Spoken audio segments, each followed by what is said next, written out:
on the play by Blewett. Got his receiver downfield. That is Paul Davis. If he has good technique, he will be elite. If his technique becomes great, not just good, then he's a Hall of Famer. Going down again. Quinn Williams. Fighting through contact, fighting through offensive line, being a double team, multiple moves stacked into one, just a play of pure domination. This is actual film, this is actual football talk. It's a football show, we're supposed to talk football, not storylines.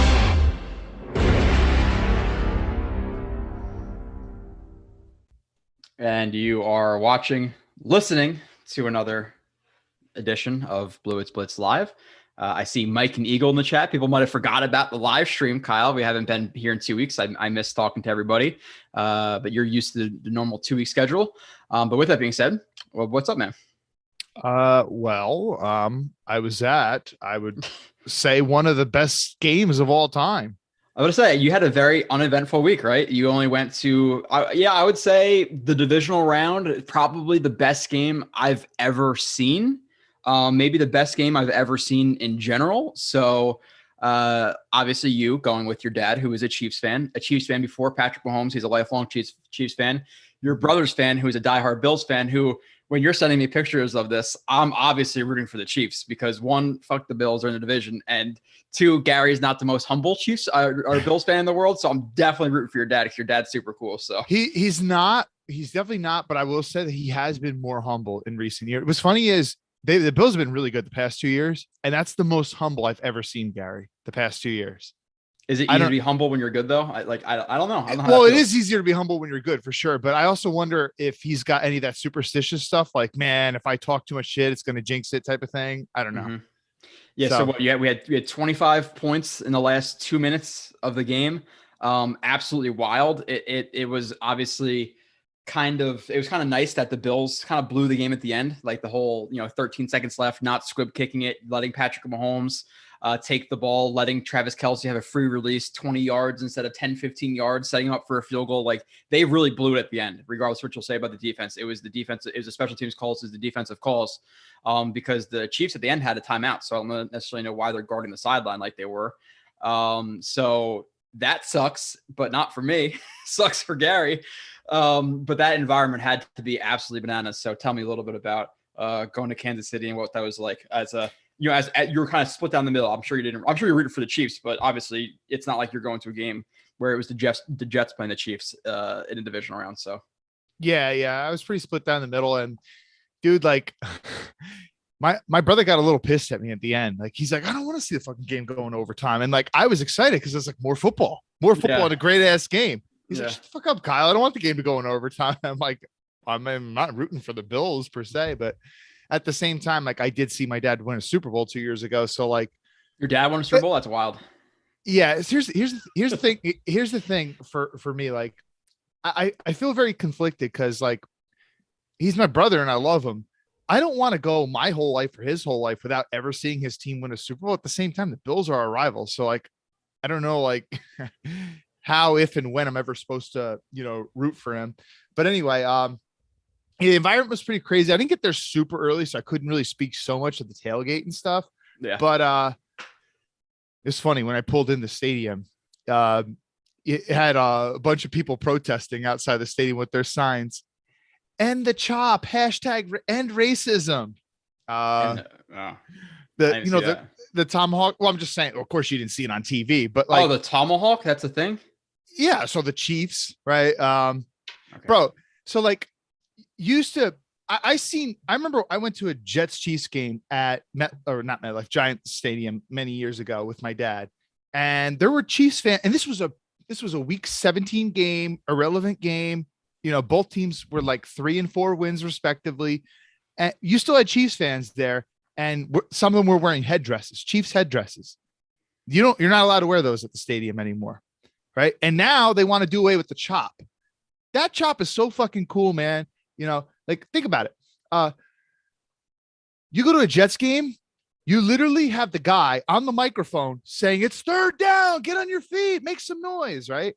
And fans still don't make noise. Some of them, literally, you and I are standing up, and people behind us like, "Can you sit down, Just- please? Can you sit down, please?" I almost got in fights over that, like much more when I was early 20s and highly intoxicated than late 20s, highly intoxicated. I can reserve myself a little bit more, but yeah, when I was like 22, people were telling me to sit down at a game. That was bad news bears. So yeah. So anyway, the whole thing about people were standing literally all game. No, nobody asked me to sit down. I mean, I know it was a playoff game. I know it was a playoff game with two good teams. Mhm. And if you talk to a lot of the fans from both teams, they're like, this is the Super Bowl, or this is the game to go to the Super Bowl. I felt the same way. I'll tell you what, I didn't hear one fan from either team being scared of the Bengals next week. All right. Even though the Chiefs did obviously lose to the Bengals in Cincy. But fans standing the whole game, you don't need a PA system to say, make some noise. The fans are just already doing it. I mean, again, it's a playoff game, but I barely saw any empty seats or whatever. So it was pretty damn cool, man. And the stadium was really loud. I mean, I know that the capacity is probably a decent amount less than MetLife, so it's easier to have it full. I think it's like 60-ish versus MetLife, which is in somewhere in the 80s or something like that. High 80s, 90, whatever it is. Yeah. Yeah. So I get that it's easier to fill, but yeah, man, it was pretty damn cool. And obviously the game was wild, especially the ending. That was literally the best game I've ever seen. It was crazy. And yeah, you can take that from both ways. Like, oh yeah, it's a playoff game, and I'll give Jets fans credit when they are good. They are loud. And people will say, oh, well, the Jets suck for so long. How can you expect fans to make that much noise? Okay, then when I went to Buffalo week 15 and the Bills haven't made the playoffs in like 20 years or whatever it is, or won a playoff game in 20 years, whatever that record was that they held, why were they all standing for the entire game making noise? At 7-8, whatever they were that year, or 6-10, or whatever the hell that, whatever their record was. So I would definitely like to see Jets fans. And it was like that before this whole thing with the MetLife Stadium. It was always loud, even when they were, 4-10 playing the Raiders week 16 or 15 or whatever it was. So I definitely wanted to get back to that, because those are the best football environments. Like we go to games, Carolina, whatever it is, like even Carolina fans, we're yelling at Carolina fans, like, you guys suck. Like you guys are up in the game. You're sitting down, looking at your phones, and it's week 1. Like, what are you guys doing? And we go to other games, and Jets fans are sitting down, looking at their phones, not cheering. It's like, dude, this sucks. So I really hope it gets back to that, because I really cherish those Sundays. But we'll see. It's a big thing in Arrowhead Stadium. Yeah, overalls. You know how many people were wearing overalls? That's a Midwest thing, maybe. I guess so. I guess so, man. But yeah, there was a lot of people wearing those, or like the full Carhartt suits. But yeah, it was funny. Like at the end, my dad's like 13 seconds. He's like, that's not going to happen. I was like, Dad, they got 3 timeouts. And bro, this reminded me so much of the Super Bowl. How loud was it? Was it crazy loud? It was really, really, really, really loud. Like, I'm not going to act like it was like, oh man, my eardrums are going to blow out or anything like that. Like, I guess when you watch a really, really, really loud game on TV and you hear how it's setting records for like noise levels, you might think like it's like you can't hear anything. Like it wasn't that level loud, but it was loud for sure. Yeah, but even like 150 decibels, like whatever it is, like that's it's loud, but it's not like being at like a club in AC and staying next to a speaker concert type loud. Like that's the type of sound's gonna blow your eardrums out, which you've obviously. I'm not sure exactly what you've been a part of in your younger years, but I've been in that situation. You're at a club, there's a speaker that's 4 feet high, and you're standing right next to trying to talk to somebody. That's deafening, obviously. But what's up, Mike, Eagle, Bryant, Shadow, Will, Eagle's asking about the game. You kind of described it. Grana, what's up, football gods? Appreciate that. That dude, what's up? What's going on, guys? What's going on? That dude, Shadow, John, Scott, Liam, George, Chris, this sucks. Beavis and Butthead. I don't know exactly what that means. Dude, well, it's one of when Beavis and Butthead were bored, they would say that. So maybe we made Christopher bored. Story. Yeah, and the whole okay. Chris is usually in here, so I don't know if he's just trolling right now. But yeah, the whole divisional round was awesome. And that Bengals, we can talk about the Bengals game too, which we're not going to really do because obviously people are getting bored. Argument that Jamar Chase versus the offensive line argument gets a little more interesting with that game. Obviously they won that game, but looking at what the situation was, Burrow got sacked 9 times. That offensive line did not help him much. I know Jamar Chase had a catch or two, but I think offensive line protection might have helped him a little bit more in the playoffs. It's a rusty Gary. Well, the 266 yards against the Chiefs helped them get in the playoffs. So again, it's going to be a long-standing thing. We also have the Pick'ems, Kyle, which, by the way, you went 0-4 last week. Oh my God, dude, did I blow the lead? No, you're up by one game Fuck. to Carbon. So Carbon's one game behind on you guys, are on you. So I'm assuming. What did he do last week? What was his record last week? 3-1, maybe 2-2, 3-1, I think. So we'll see about that. But I'm assuming he's just going to pick opposite of you in the Super Bowl, and we have a lot of ties. I'm like a 3-way tie. Well, yeah, you shouldn't tell him who I'm picking. That's not very fair. That's not. I've never known who he's picked or even your picks. I know you announce them when you do your shows, which I watch, but it's rough. Oh, Chris saying you guys were ranting about how fans suck, not you. Okay, yeah. It does suck. Yeah, if you're a lifelong season ticket, well, not a lifelong season ticket holder. I was a ticket holder for 7 years by myself, me and my buddy. And it just got really bad. And then obviously with work, like I work midnights and stuff. So I take off like 2 days just to get to one game. It's not like I work Monday through Friday. If I did, I would go to every single game. It's just not what it is right now. But yeah, Pick'ems. I think I'm going to tell them just because that last game has to get interesting. And then I'm going to give everybody, everybody needs to pick their score for the Super Bowl. Because if you guys tie, I need to take a score or something. So by the way, I didn't get to say this. Lots of Chiefs fans left with 13 seconds left. That is very disappointing.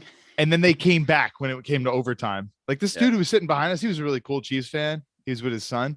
Yeah. He left for 13 seconds and then he came back. He's like, we're back. Even my dad, man. Like I had to tell him, like, bro, I was telling him during the Super Bowl 2 years ago, I was like, you guys got Mahomes, man. You guys could still come back in this game against the 49ers. He wanted to fire Andy Reid at halftime at the Super Bowl 2 years ago. And then I told him, I was like, you guys got a chance, man.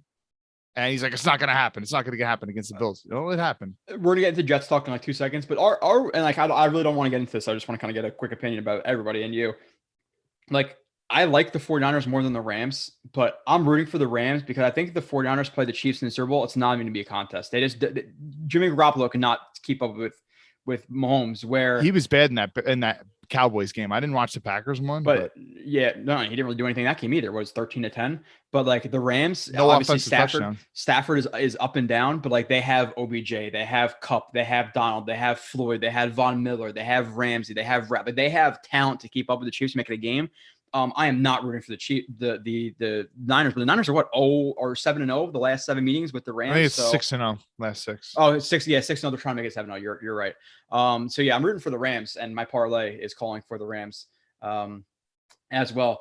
But moving on to what things to come. We're going to offseason. I know I'm sorry it's every other week, but again, I have the film stuff to do, which we'll talk about this in a little bit, Kyle, but I just did Elijah Moore. That'll come out relatively soon. Kyle Hamilton will come out soon, working on Thibodeau.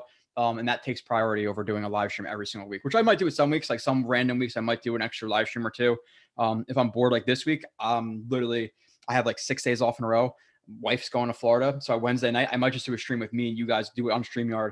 And then hopefully you guys can call in and we can just bullshit for an hour or 2 or 3 or 4. I don't really care. So that might be cool. So Wednesday night, look out for that. I might just do a random pop-in stream, which will be cool. Try out, the StreamYard for the first time. Again, not guaranteeing it, but it might happen. But we're going to rank needs. We're going to do awards, superlatives. We're going to do stat revisit. We're going to do free agent targets. We're going to do Jets to resign, offseason sim. We're going to do all that stuff coming down the line. A couple topics for tonight. We're not getting into all that tonight. And I think I'm doing Ryan Jets talk 24/7 on Monday as well. So if you're a listener of that, you should. But the draft is going to be interesting. I almost called you Connor, Kyle. We have some conversations to have. And the thing with the draft, like that's interesting. And every single year, like people want the draft, every single person in the draft to be so good. Like everybody gets hyped up. And I'm not calling out specific people who should be hyped up, but Dean, Lloyd, Thibodeau, Hamilton, I think I already said Neil, Icky, like everybody is hyped up. I never hear negative words about everybody because like fans want every single prospect to be great. So if the Jets draft him, oh my God, I love this guy. He's the future of the team. And like, I find myself going against the grain a little bit, because everybody loves everybody. I'm the guy I'd be like, listen, like, yeah, he's good, but is he really, that good? Like, look at people a couple of years ago. Remember Ashton Davis? Like he had that one pick versus Herbert, and everybody was hyping him up and talking about how great he was. And then now people are like, listen, the guy kind of sucks and we want to get rid of him and he should be a 4th string safety. So like, I try to hit that stuff head on. And people don't like it. They definitely don't. They definitely don't like it. But that's conversations we have to have down the road with some of these draft prospects who I have been diving into. Any comment on that, Kyle? We're not going to get into them right now, I guess. But I feel like if you kind of not shit on a prospect, but if you go against any of the normal, like this guy's amazing, you kind of get dumped on, especially early in the process because everybody's so amazing. Well, it makes sense that people would do that. I mean, fans want a reason to be optimistic. Even myself, like I could be real with people and say the Jets suck, but I can still say, hey, listen, I'm optimistic about their future, right? So like if you have a top 4 pick and you got a shot at one of these guys who's supposedly really good, and then somebody starts talking shit about the guy, or not talking shit, but like saying, hey, maybe they're not as good as you think they are. Of course, it's gonna upset them a little bit. They want to believe. People want to believe. So it makes sense that people get upset or whatever, but I don't know. I think it's always good to be a fair umpire that calls balls and strikes like you see them. So, I think you've done that with some prospects throughout the years. And, there were some people, especially when you talk about Thibodeau and edge rushers, you liked the player a lot. Don't get me wrong, but you didn't love Nick Bosa. He probably exceeded your expectations a little bit. Yeah. He's great. When I was watching him, be transparent, I just think his athletic ceiling wasn't as high as some other guys coming out. But technique can win it. Which is fair. Yeah. Yeah. Very, very fair point. Anyway, and do you want to talk about Hamilton specifically now? Let's get into the reviews. So, and I'll do that. I'm only gonna do it a little bit because we have other things I wanna get to the show again. Limiting at 8. Get into the chat real quick. I'll just hit that. Joseph Brown, MetLife sucks. No home field advantage. No natural noise. Sold out. True fan base incorporates. Sweet. Yeah. I agree with everything. The parking sucks. The design sucks. The exits suck. Which to me, like people always try to leave right at 4:30. We put up the TV on that little bus we have a couple of beers, and we leave at 6:30. It's not even worth dealing with the traffic. So that's what I do. Any call-ins, Scott, not this week, but on Wednesday I might be doing like call-ins or and again, I'm gonna have to figure it out if I do it. It might 2 people might call in, but it is what it is. We'll figure it out. Rusty Spooner should feel the same way about the Stafford. Yeah, Stafford. I want to see Stafford in the Super Bowl. Joe, what prospects have you checked out so far? Thibodeau, Hamilton, extensively. Thibodeau, I still have like a couple of games left to go. I'm doing 4 of him. I watched 3 of Hamilton out of 7, which we're going to talk about in 2 seconds. Ashton Davis had that pick against Rosen, I believe. No, it was against Herbert that everybody hyped up and said how great it was. Definitely against Herbert. And then you watch it and you're like, this was not even that great of a play. and he might have had one against Rosen too at some point in his career, but the big one where literally when he was drafted and they were putting it up on NFL Network and ESPN to show like his range, it was Rosen was the year before, so it wasn't even the year that Ashton Davis was getting like hyped up. So unless I was watching the year before, watching multiple years of Ashton Davis, it definitely wasn't Rosen because Rosen I'm just saying that the play that it sticks in everyone's mind is definitely Herbert for sure. Yeah, Scott Wilson, something needs to do, which a lot of us want the real analyst. Yeah, not the fluff. Yeah. And I'll promote that too. Play Like a Jet. Go on there. Good friends with Scott. I just did a review of Hamilton with him. I listened to that today. 30-minute review. Thoughts? Good. Solid. I did okay. Represented JetX good. I thought you were very well spoken. Not that you aren't normally, but you sounded very confident when you were speaking there. I appreciate that. And sometimes, and listen, don't take this as a knock. But I talk fast as fuck. No. That's not what I was gonna say. Like, because you get into like really technical aspects, and sometimes, especially when you don't have like the visual aids to show with, that could be kind of hard for the average person to listen to. But I thought you did a pretty good job talking about that stuff while also making it really good for audio only. Yeah, we'll talk about that in a second. Pirlo. I always fuck up that name. I'm just gonna call him Legend 3. Draft is not very top heavy. I would trade Pirlo, the Italian soccer player. There you go. Would trade 4 to 8 and Ridley, then go Hamilton. Yeah, again, I'm not necessarily I say I agree with that whole thing, but I agree with in terms of the draft. I feel like is more mid first round, late first round than top. Like the top of the draft is not super strong this draft, and a problem with this draft too is while it's not super top heavy. There's no quarterbacks, so the guys who are super, super good are going to be gone the first 3-4 picks. Why can't we have a fucking Trubisky this year, man? Like that guy who just gets overhyped and just goes really early, even though he shouldn't. Joe, did you prefer Hamilton or Adams as a prospect? Hamilton, but with that being said, I'll preface it by saying I always preface it. And, there's and we'll talk about Hamilton. There's a reason why I preface stuff, specifically with Hamilton, it kind of showed.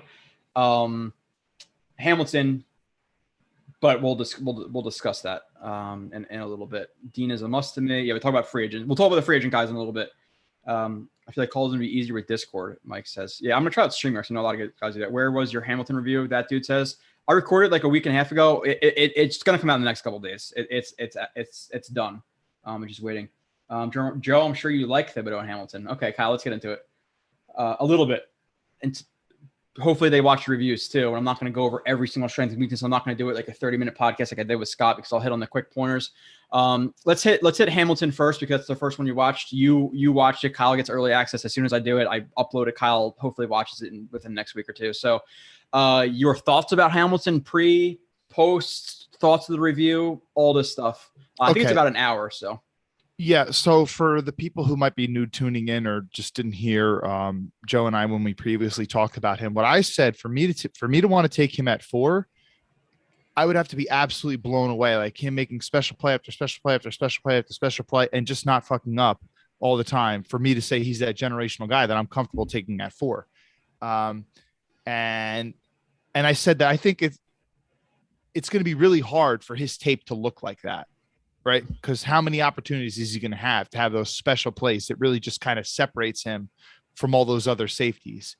And from watching your review, and I know it was 3 games, and I am going to still watch him a little bit on my own, at my own pace and stuff, and maybe try to watch some different games than the ones that you showed. I wouldn't take him at 4. There's no chance in hell I'd take him at 4. He is a really good mover, right? You can clearly see that he's a really good mover. In terms of technique, I think he does a pretty good job getting square. And even sometimes, like when he does mess up a little bit, he's got good recovery speed. His poor angles in the run game were quite disturbing. Like when you saw like those, what was it? It was 2 or 3 really long runs, and they didn't have to be that long if he took a proper angle. Yeah. In terms of, we're talking about him as a complete safety. Like I didn't see him blitz enough. Not that you really want, but like if he's being hyped as this player who can quote unquote do it all, I want to see some of that too, right? Harrison Smith, he's kind of one of these do it all safeties, and he's blitzed a lot over the years. Even Ed Reed, when he was in his prime, like obviously that's not his strength, but every now and then Rex, when he was a D coordinator back with the Ravens, he would blitz Ed Reed, right? It's just another thing to kind of throw the offense off. So did I see enough of that there? Yeah, anyway, so those are some just thoughts off the top of my head. If you want to say more, then I can maybe comment.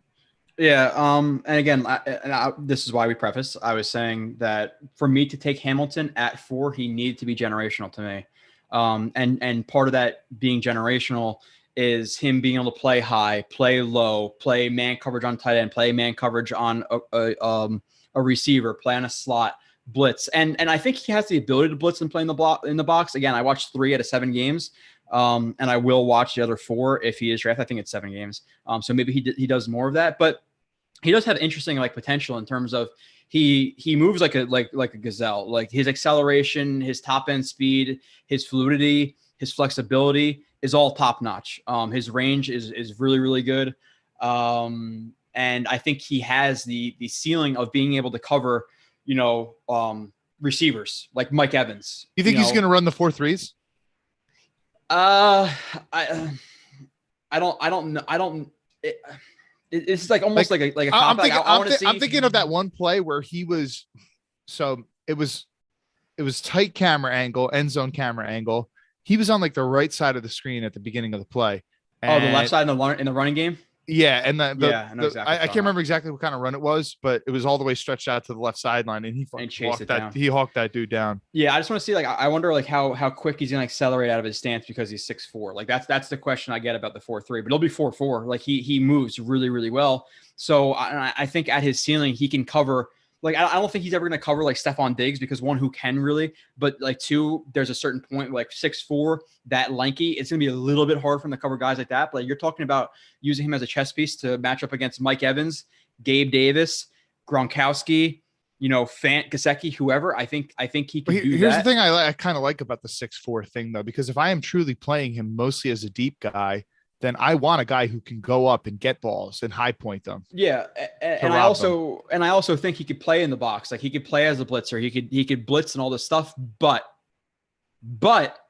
with that being said, I think he has generational type athleticism, but the film and how hyped up about how smart he was, how technically savvy he was, all this stuff did not match what I heard. Yeah. To that point, like think about, so the one, and how does PFF grade this? I'm curious. He has an interception towards the end of your review. He was beat on that play for a touchdown by a tight end. Oh, right? Where he was like cover one and he let him get inside of him for whatever reason. Yeah. The ball got tipped. Yeah. And he should be playing heavier inside there. So, Way heavier okay. inside. So if he's really a smart player, but it's not, and that's not just one mistake. There were several like that just in that review that I watched. So Yeah. I'm not so sure that I'm seeing like, oh man, he's like this really, really smart safety. I mean, yeah, could he be that? Maybe does he work really hard in the film room? He asks all the right questions. Yeah. I'm sure maybe there's a reason why scouts are hyping him up so much. But again, right now at this point, he's not that guy yet. So you're taking a safety at 4. That's a huge gamble in my mind. Yeah, and this again, why we preface, because I was watching this stuff and looking at it, I was like, okay, well, if he is generational, and how many times I say, I trust other people's opinions, but I'll watch it for myself because I don't trust anybody. I just don't. I don't give a shit who you are. Because trust me, there's plenty of people out there, not calling anybody out, but I definitely could, who put up 10 plays of highlight stuff. Why? Highlight stuff gets people clicks. Highlight stuff gets people follows. But I don't play that bullshit. So watching him, dude, like I did 28, 29 plays.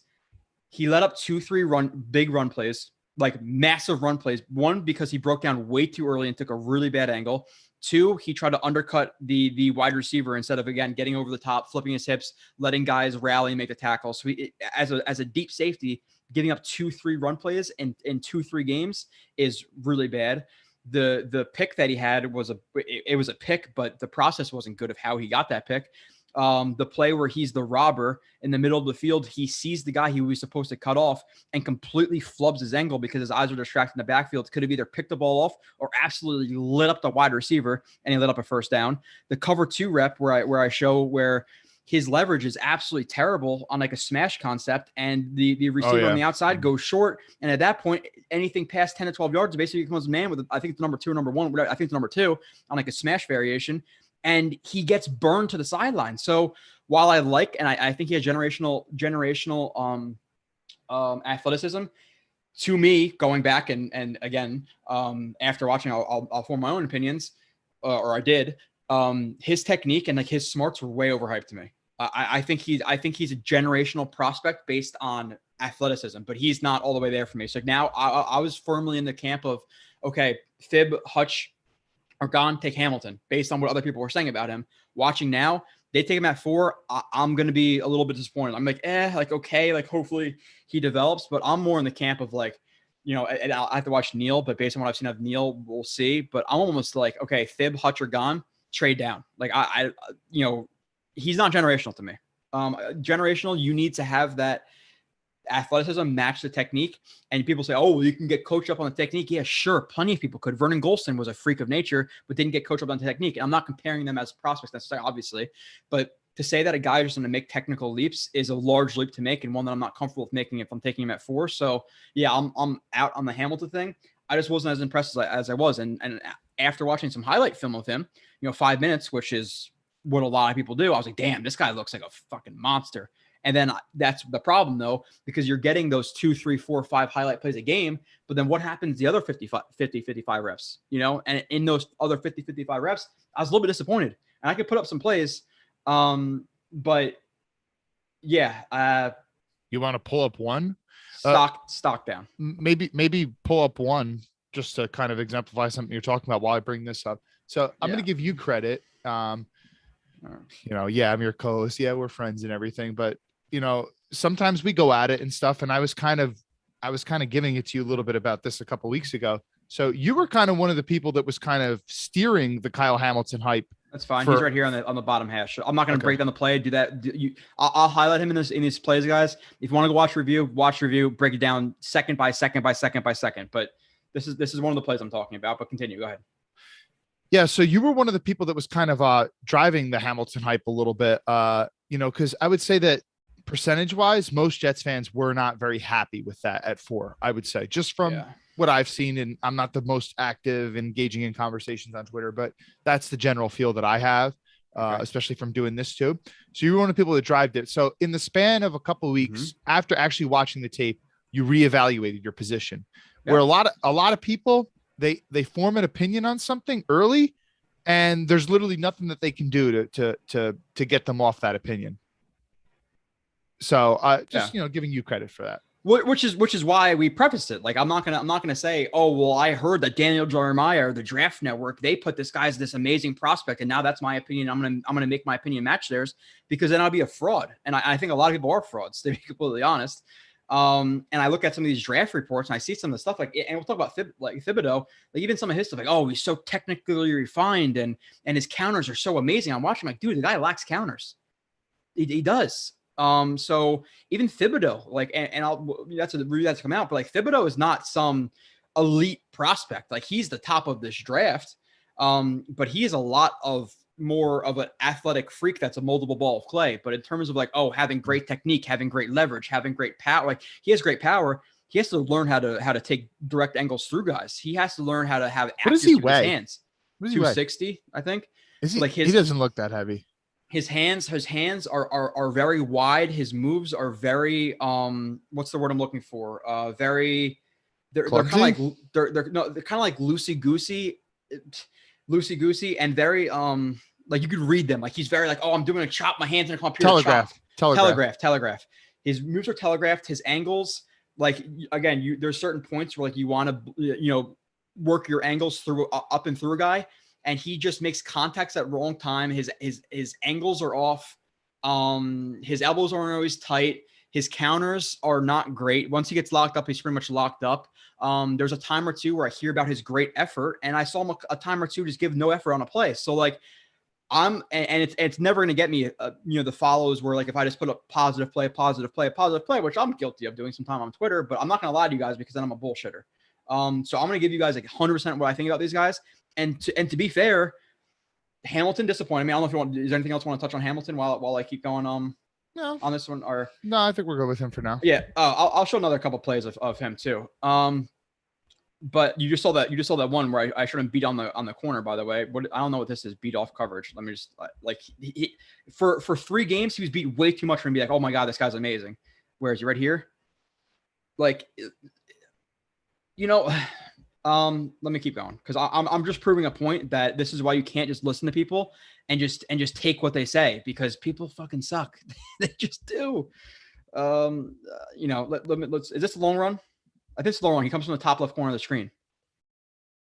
Like, dude, you can't do this stuff. This is against whoever this is. That reminds me of Ashton Davis. Well, yeah, but I was thinking more so the other safety who was supposed to have big reps for us this year. Why am I forgetting his name? Yeah, Joyner. LaMarcus Joyner. So like, Joyner had some bad angles coming from down high. Missed kill shot. And I'm not, and again, guys, this is not like, I'm not like putting up a bunch of plays like, oh, he's just trying to shit on for no reason. If anything, I'm having to eat my words a little bit. And that's my fault for trusting people too much. And this is why I never do. But right here, Robber, that's like the most perfect. This could be a pick six right here. This could be a pick six, if not a pick six. Him absolutely lighting this guy up. And what's happening? He's staring at the quarterback the entire time, and it doesn't take him to the right spot. He could have lit this guy up, missed him, first down or near first down. Like he's way too far away mentally for me to say, oh, generational, take him at 4, or at 3. Miss jam. I have other stuff in here. Like, there's good plays, but this way too much bad in three games. Thibodeau, I'm early on him. He is, again, I saw the reviews of great technician, great counters, great this, great that, elite burst. His burst is very, very good. It is not elite. His counters need a lot of work. His angles need a lot of work. Just technical refinement needs a lot of work. I want to look into how much his ankle was hurting him, because while he's really good bend flexibility, power through his bend, his lateral movement was a little bit concerning for me. He's a little bit boxy in terms of his lateral movement. So I want to look at 2020 a little bit more and see if that was affected by the ankle. Anything to comment on that? I'll go through the chat. Again, I'm not trying to shit on anybody, but I'm just trying to be really, really honest with you guys. So Hamilton or Thibodeau is what you're asking me to comment on, because I haven't watched any Thibodeau yet. You're done with Hamilton. You guys go watch that review, and that was only a couple of plays, and I get really into the nitty gritty. Like, okay, this is where he's looking. This is what he's supposed to do. You can check the quarterback, take your read steps, look at the crosser. Okay, you cut off the crosser, but to just look quarterback, and never look at the crosser, you're fucking yourself. So yeah, Hamilton if you want, and then Thibodeau, like very, very good. But like in a draft with him, Bosa, and again, erase what you know about these guys in the NFL now, because people are always going to be biased with that stuff. Like the Bosas and Qs, like when I turned on Bosa and Q's film, I was a lot more impressed than I was with Thibodeau early on. Every other play was like, holy shit.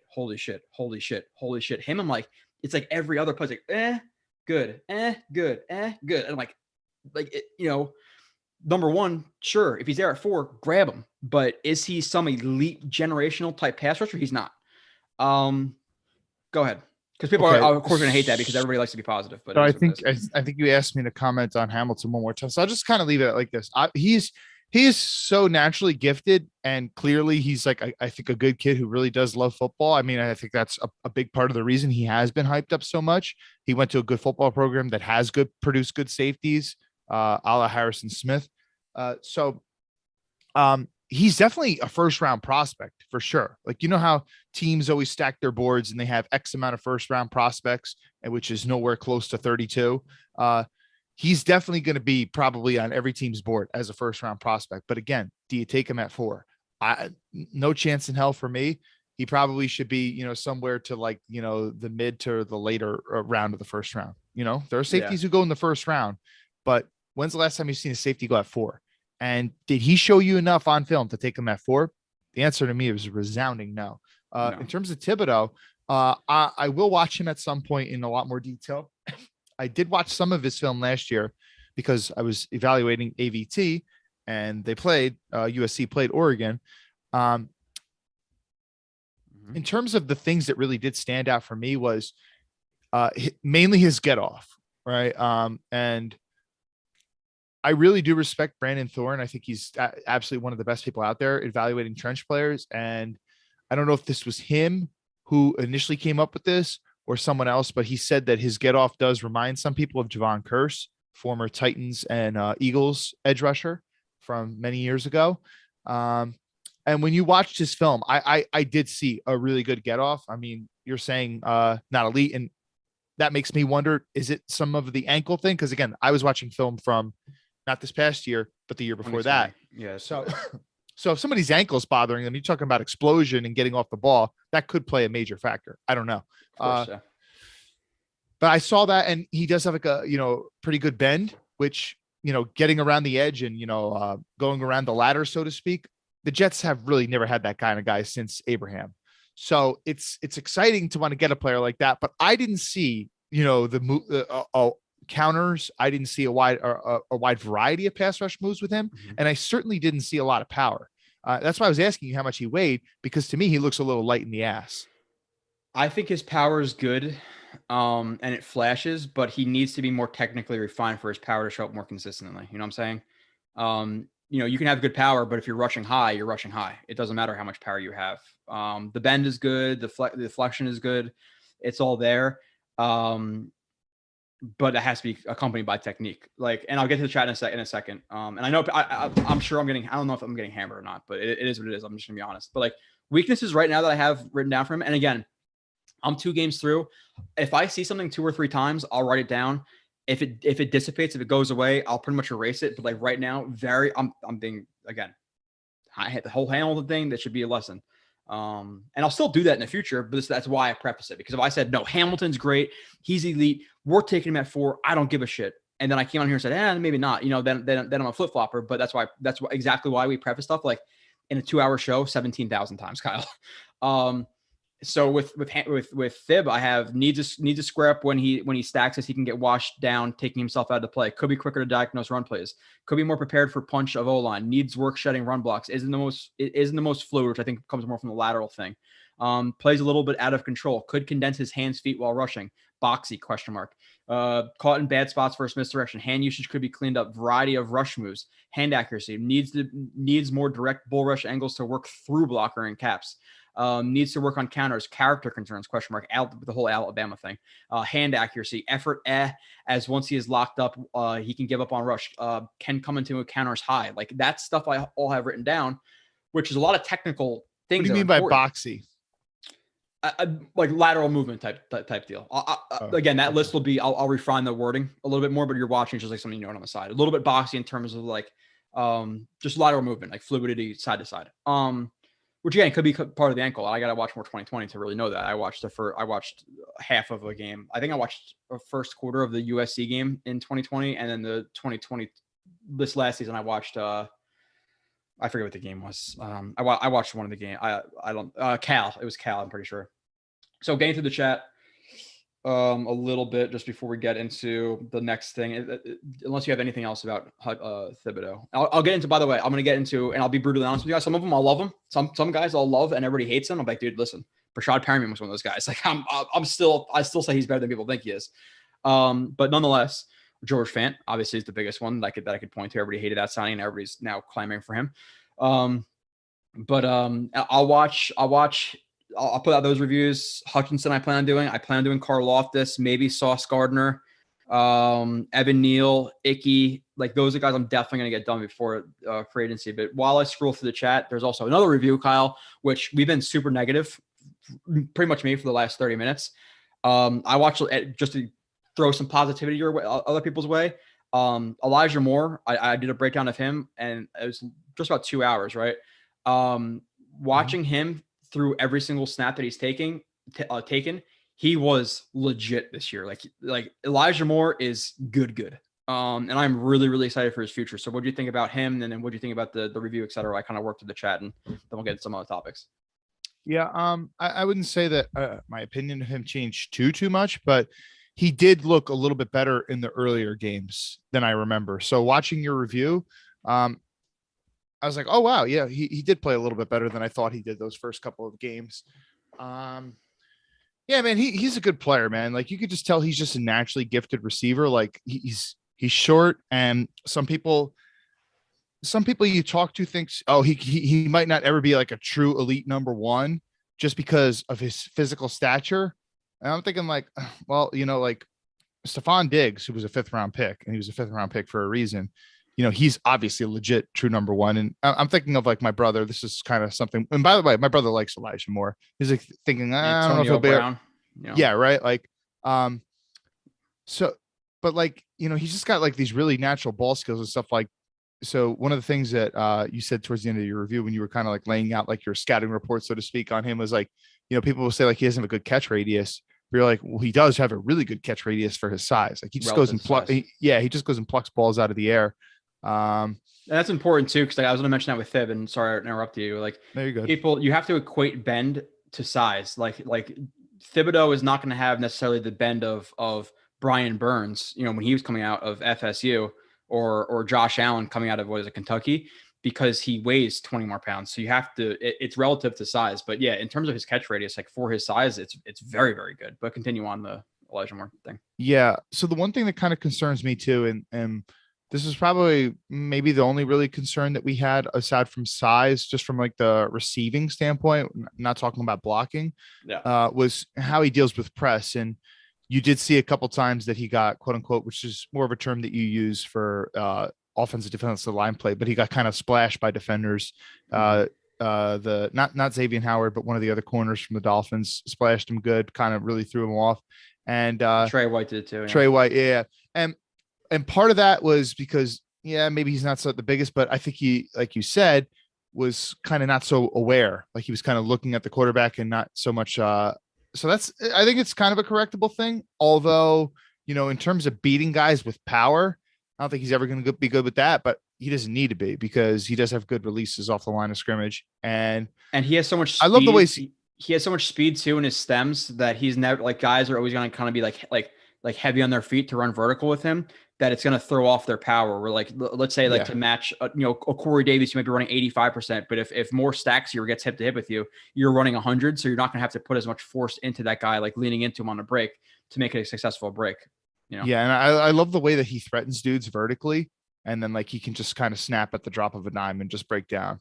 You know, Dude, some of those breaks, like how much he commits to those stop steps. Like he was good. Like, and people want to blame him.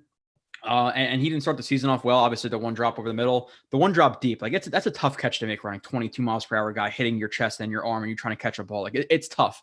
Overall, though, watch that review. I think I really enjoyed that review. I really enjoy receivers. I get like really into the nitty gritty with the route running, and like the releases and all that stuff. And that was a really fun one to do. And I was more like it didn't, like Kyle said, it didn't change a ton, but it changed enough where I was like definitely enthused after doing that review. You know. Yeah.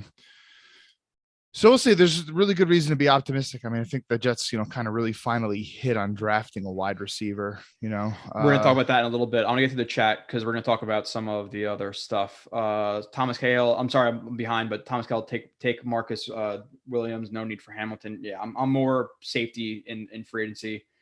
Rusty's talking about Eric Zukuma, whatever, Texas Tech. I know he's a yak guy. We'll see about that. Did you do the FSU game where he had 2 picks? Yes, burnt ice. I did. That's one of the games I reviewed. Thibodeau over Hutchinson. And by the way, one of those picks in the FSU game was he should have been beat for a touchdown. We talked about it. Yeah. So yes, I do review those. Thibodeau over Hutchinson. I don't know yet. I will watch. Other Joe. Joe Nelson, you got it, or says, I believe you got to check out Smoke Monday, safety out of Auburn. I'll check out a lot of these guys. And again, once they're drafted, you'll get full.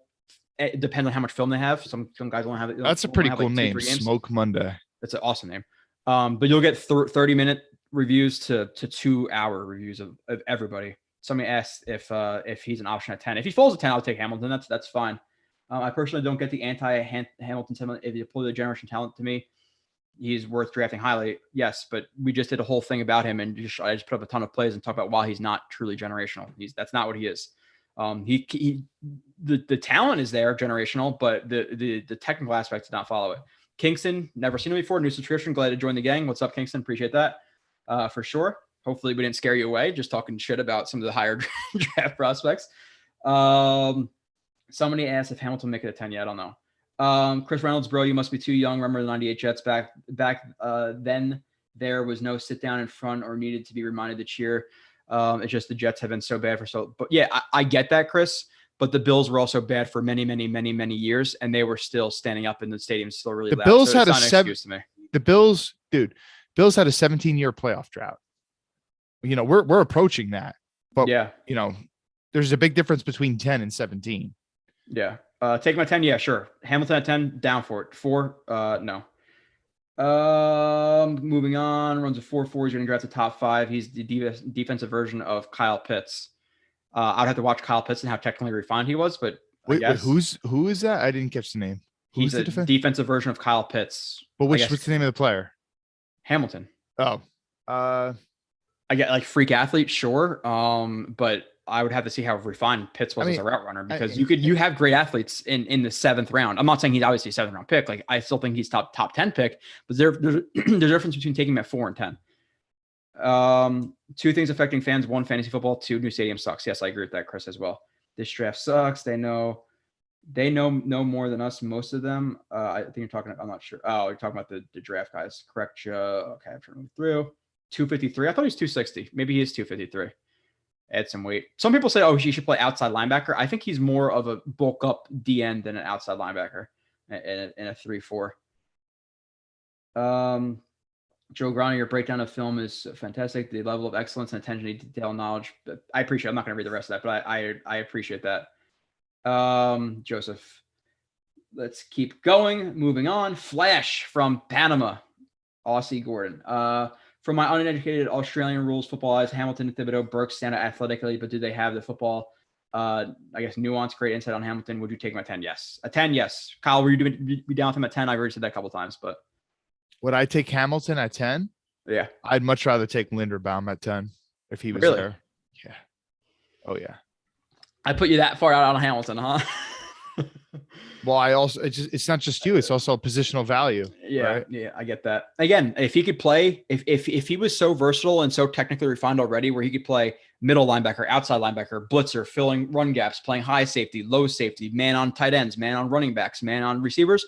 Okay. Now we're talking about a defensive chess piece. We're not talking about a safety, but that's a large leap to make, you know? So Thomas Gale, Ickham at 4, Lloyd at 10. Yeah. And we'll get into the whole receiver thing. Again, people love receivers. Why do they love receivers? Because they're flashy. They're sexy. The thing with its receiver class is, to me, and they're on their fantasy teams. The thing with watching this receiver class so far is the best receiver is whoever you want to say, Burks, Wilson, London, right? Are they in these other classes? Let's say the last couple receiver draft classes, would they be picked higher than CeeDee Lamb? No. Jerry Jeudy? No. Jamar Chase? No. Waddle? No. What's his name? Devontae Smith? No. Elijah Moore, you could probably argue for over these guys. So am I going to force that at 10? You know, to me, if you're telling me right now in a vacuum, and again, I have a lot more research to do, but if you could tell me right now, sign it, you have to sign the next 30 seconds, Lloyd or Wilson at 10, I'm signing for Lloyd. Because the receivers, there's not a lot of separation from that 1, 2, 3, 4 guy to, you know, 4, 5, 6. And I think again, it's not a position right now where it's really, really top heavy as compared to like some other years with Chase and whoever else. So, and in terms of receivers too, like you can get guys in the second, third round in every draft who are elite, like, or really, really good. Like, look at like, you know, T Higgins of the world and whoever else. Like there's guys that Elijah Moore in the second round. Like I'd much rather take Elijah Moore in the second round last year than any of these guys at 10. So I don't know what your feeling is on a receiver, but I would hate a receiver. Well, the point is you should address. It's a good idea to consistently address receiver earlier in a draft. And when I say early, I don't necessarily mean like first round, top 10 early, but like early second round, mid second round, late first round. Good idea to draft a receiver. Because if you look at a lot of the good receivers throughout the league, a lot of them are second-ish round picks or like late first round picks, but it doesn't need to be top 10 because sometimes you draft a guy, you're the Buffalo Bills, you got the 9th pick, you trade up to number 4, you draft Sammy Watkins, who you think is the best receiver in the draft. And he's a massive disappointment who, you know, was obviously not as good as some other guys who were drafted later than him. Odell Beckham. Working through the rest. Yeah, exactly. Joe, you can't draft the right guard at 4. Again, I don't like to put myself in the boxes. The only thing I'm not taking at 4 is a running back. And that's about it. If Quentin Nelson was in this draft and he's at 4, you taking him? I will drive to wherever the draft is right now to take Quentin Nelson at 4 right now. So it's not, you can't take a position. It depends on how elite they are. If they're elite, if they're generational, I'll take pretty much anything minus a running back. You know, tight end, would you take Pitts? People say that you can't take Pitts. Linebacker, running back, like linebacker, they have to be. When's the last like top 5 pick linebacker? I don't know if I've seen one ever. So then, who should we draft? Top 5 pick linebacker. I think the Seahawks took. I think he's a coach now. Actually, they took a linebacker in like 4th overall, and he was a big bust. Forgetting his name. Somebody asked, Roquan was like a 8th pick, I think. That's like the highest one I remember off the top of my head. So who then Jets mess. So then who should we draft at 4, or just a draft in general? I'm hoping for one of the edge rushers. It's not that I'm saying Thibodeau is not worth the 4th pick. I'm saying Thibodeau is not some generational great edge rusher. Like he needs a lot of work. He needs a lot of technical work, and I think that's coming out now a little bit. Like people are starting to realize that. And then apparently there's some character concerns. Like I look into it more, but people think he's a little bit douchey. But again, I don't really know. Where does that come from, the douchey thing? Because I did hear him. I heard part of his interview when he was talking about why he chose Oregon, and honestly, he sounded quite intelligent to me.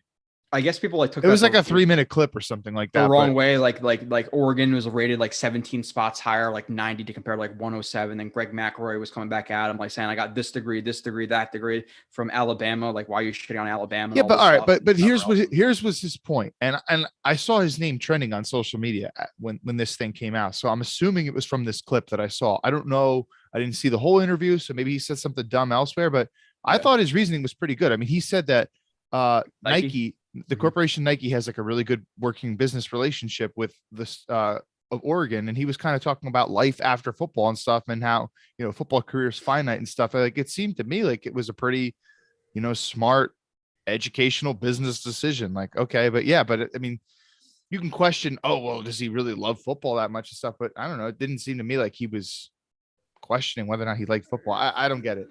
We got to look into it more. Preface it by saying that, but people have said like he's definitely like a me guy. So we got to see. Would you consider Icky at 4? The tackle, he's going to be a guard most likely. I certainly would. I want to watch him, but I certainly would. I got to watch him. If he's better than Neal and he's great and I think he's going to be an elite right guard for the Jets, then yeah, again. He seems like he's a bully, and I like that. I like tough ass linemen. Jermaine Johnson, edge start. Florida State edge is a better fit. Yeah, that's somebody who people are saying he's gonna rise up the board. So we'll see. I would love to see a review on Dean. Any early thoughts? No, not really. Solzy, I haven't really watched it. I haven't heard anybody's opinion who I trust on Dean yet. So, but again, if he's a really good linebacker, I would take my 10. Like that's fine with me. I'll see about Karlaftis. Maybe something like that. Bro, people said it like multiple times. I look like Sam Darnold, which I don't know. I've seen that like multiple times on things. I don't really see it, man. Left tackle Bernard Raymond. Chris asked, I don't know. And again, if I put out a review of at a certain point, like I do have to appeal to the masses. If I do a review on Bernard Raymond versus George Karlaftis, people are going to prefer Karlaftis. So if he's drafted, I'll do a review on everybody. Like I said, I wonder if Sauce Gardner could climb to the top 10. DJ had us taking McDuffie, which is surprising. Yeah, I think DJ. I don't. Football opinion, whatever. He was a scout, so there's some level. There's obviously a high level of football knowledge, which is good. And he hears from a lot of GMs. He's usually relatively on point. I'm not going to back up everything he's put out there, but he hears things. And if I think he had in his most recent mock like Sauce Gardner like 7 or 8. So, and he was saying that both Sauce Gardner and McDuffie might be a higher pick than Stingley. And then I'm pretty sure he said this. And then people are starting to look into Stingley's injuries a lot. Like, he's played 3 years, right, at LSU. The first year was like top-notch, elite, one of the best freshman years of college football we've ever seen.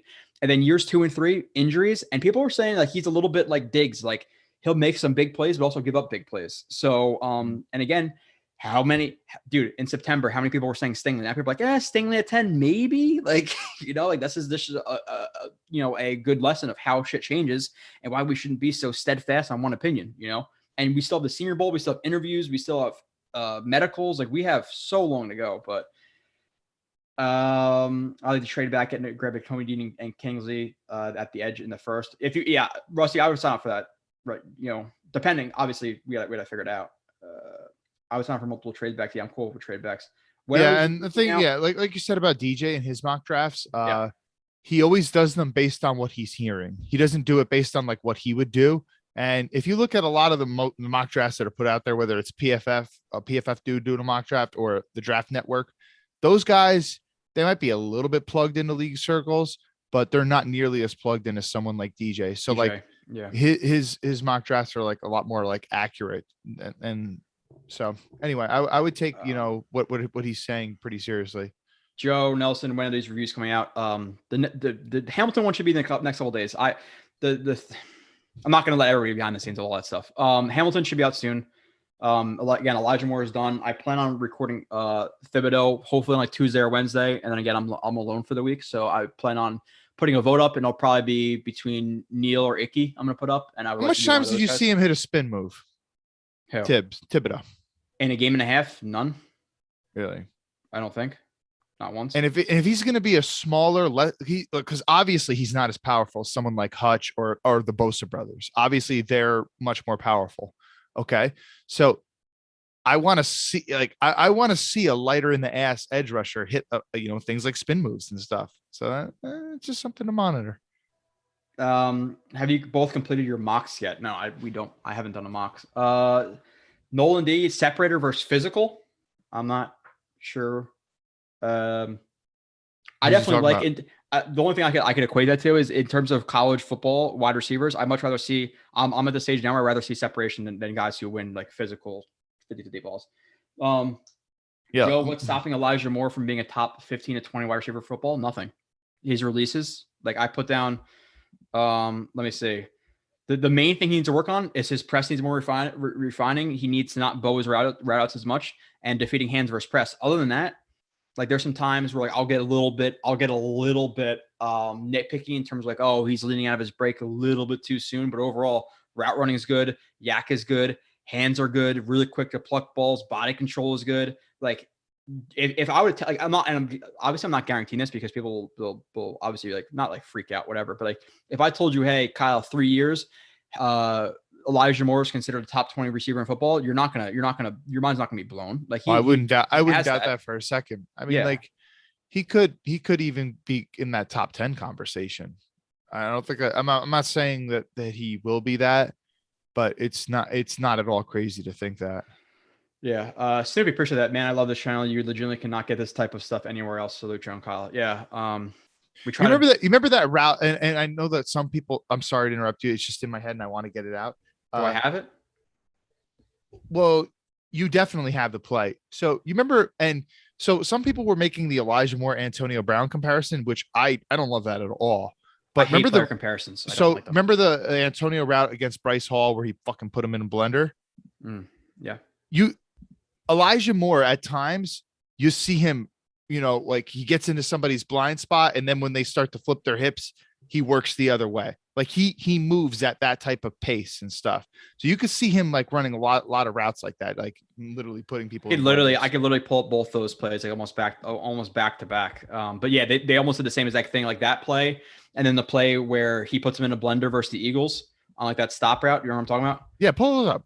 Oh my God. Okay. Give me a second. Cause I got to find exactly where that was in the Bucs game. All right. Well, while he does that, I guess I'll look. Just go to Snoopy. I appreciate that, dude. And again, a lot of people talk. And the thing is, like, to me, like I get the entertainment value of some shows, but if you're going to talk football and you don't know football, then what's the point? Like that's how I look at stuff. But go up to 645 in the chat, Kyle, and hit some of that stuff. I'm going to find these plays and I'll put them up back to back. So gotcha. 645. You kind of see exactly 645. Yeah. That's Thank you for letting me know the timestamp. Okay. His QB, the QB play. So some people are hating on Wilson. Some dude I saw say that Wilson's still a bust. Hey, listen, dude, you saw Josh Allen's year one, and I'm not obviously Wilson does not have as high as a ceiling as Josh Allen. All right. He doesn't. Ceiling. All right. I'm emphasizing that. All right. But Josh Allen did not have a good rookie year at all. Look how good he is now, right? Like legitimately, you have people saying he's like the best quarterback in the league. I literally had a student come up to me today who's a Giants fan, all right, saying, I think Josh Allen's the best quarterback in the league. All right. So if you think that Wilson, especially when he had a second, he's obviously really, really, really, really talented. All right. And he made lots of improvements, especially from the mental side of the ball at the end of the season. If you think he's a bust already, I don't know what to say to you. And he improved a lot, like mental, like again, while I'm finding this, the thing with the people in terms of, again, all this kind of stuff we talk about is like, and I call it all the time, like stat humpers, like because he threw for 98 yards in the Jags game. Is that a bad game? To me, watching that game, I was super enthused with his mental processing, which is more important than stats, so continue while I find. Yeah, so that's my point about the quarterback, and we're obviously going to talk about quarterback a lot.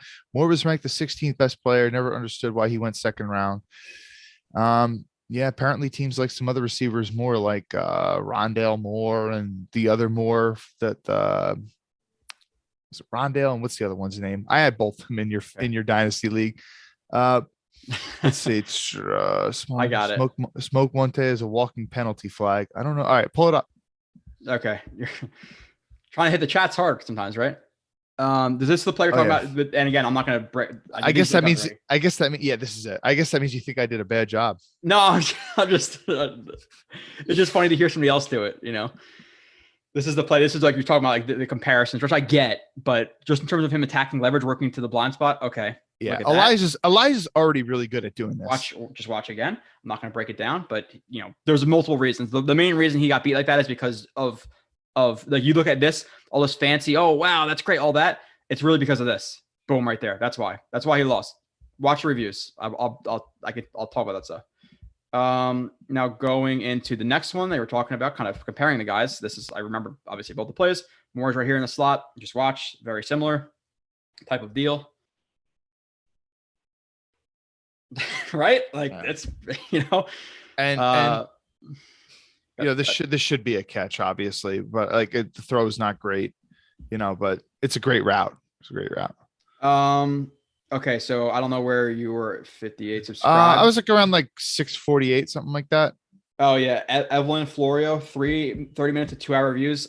Yes, and I think Zach Wilson, I did a total of probably 8 hours, which is a lot. Like, don't watch all of it. You don't have to watch all of it. I encourage you to if you really want to know about your team, which I don't get why more people don't do.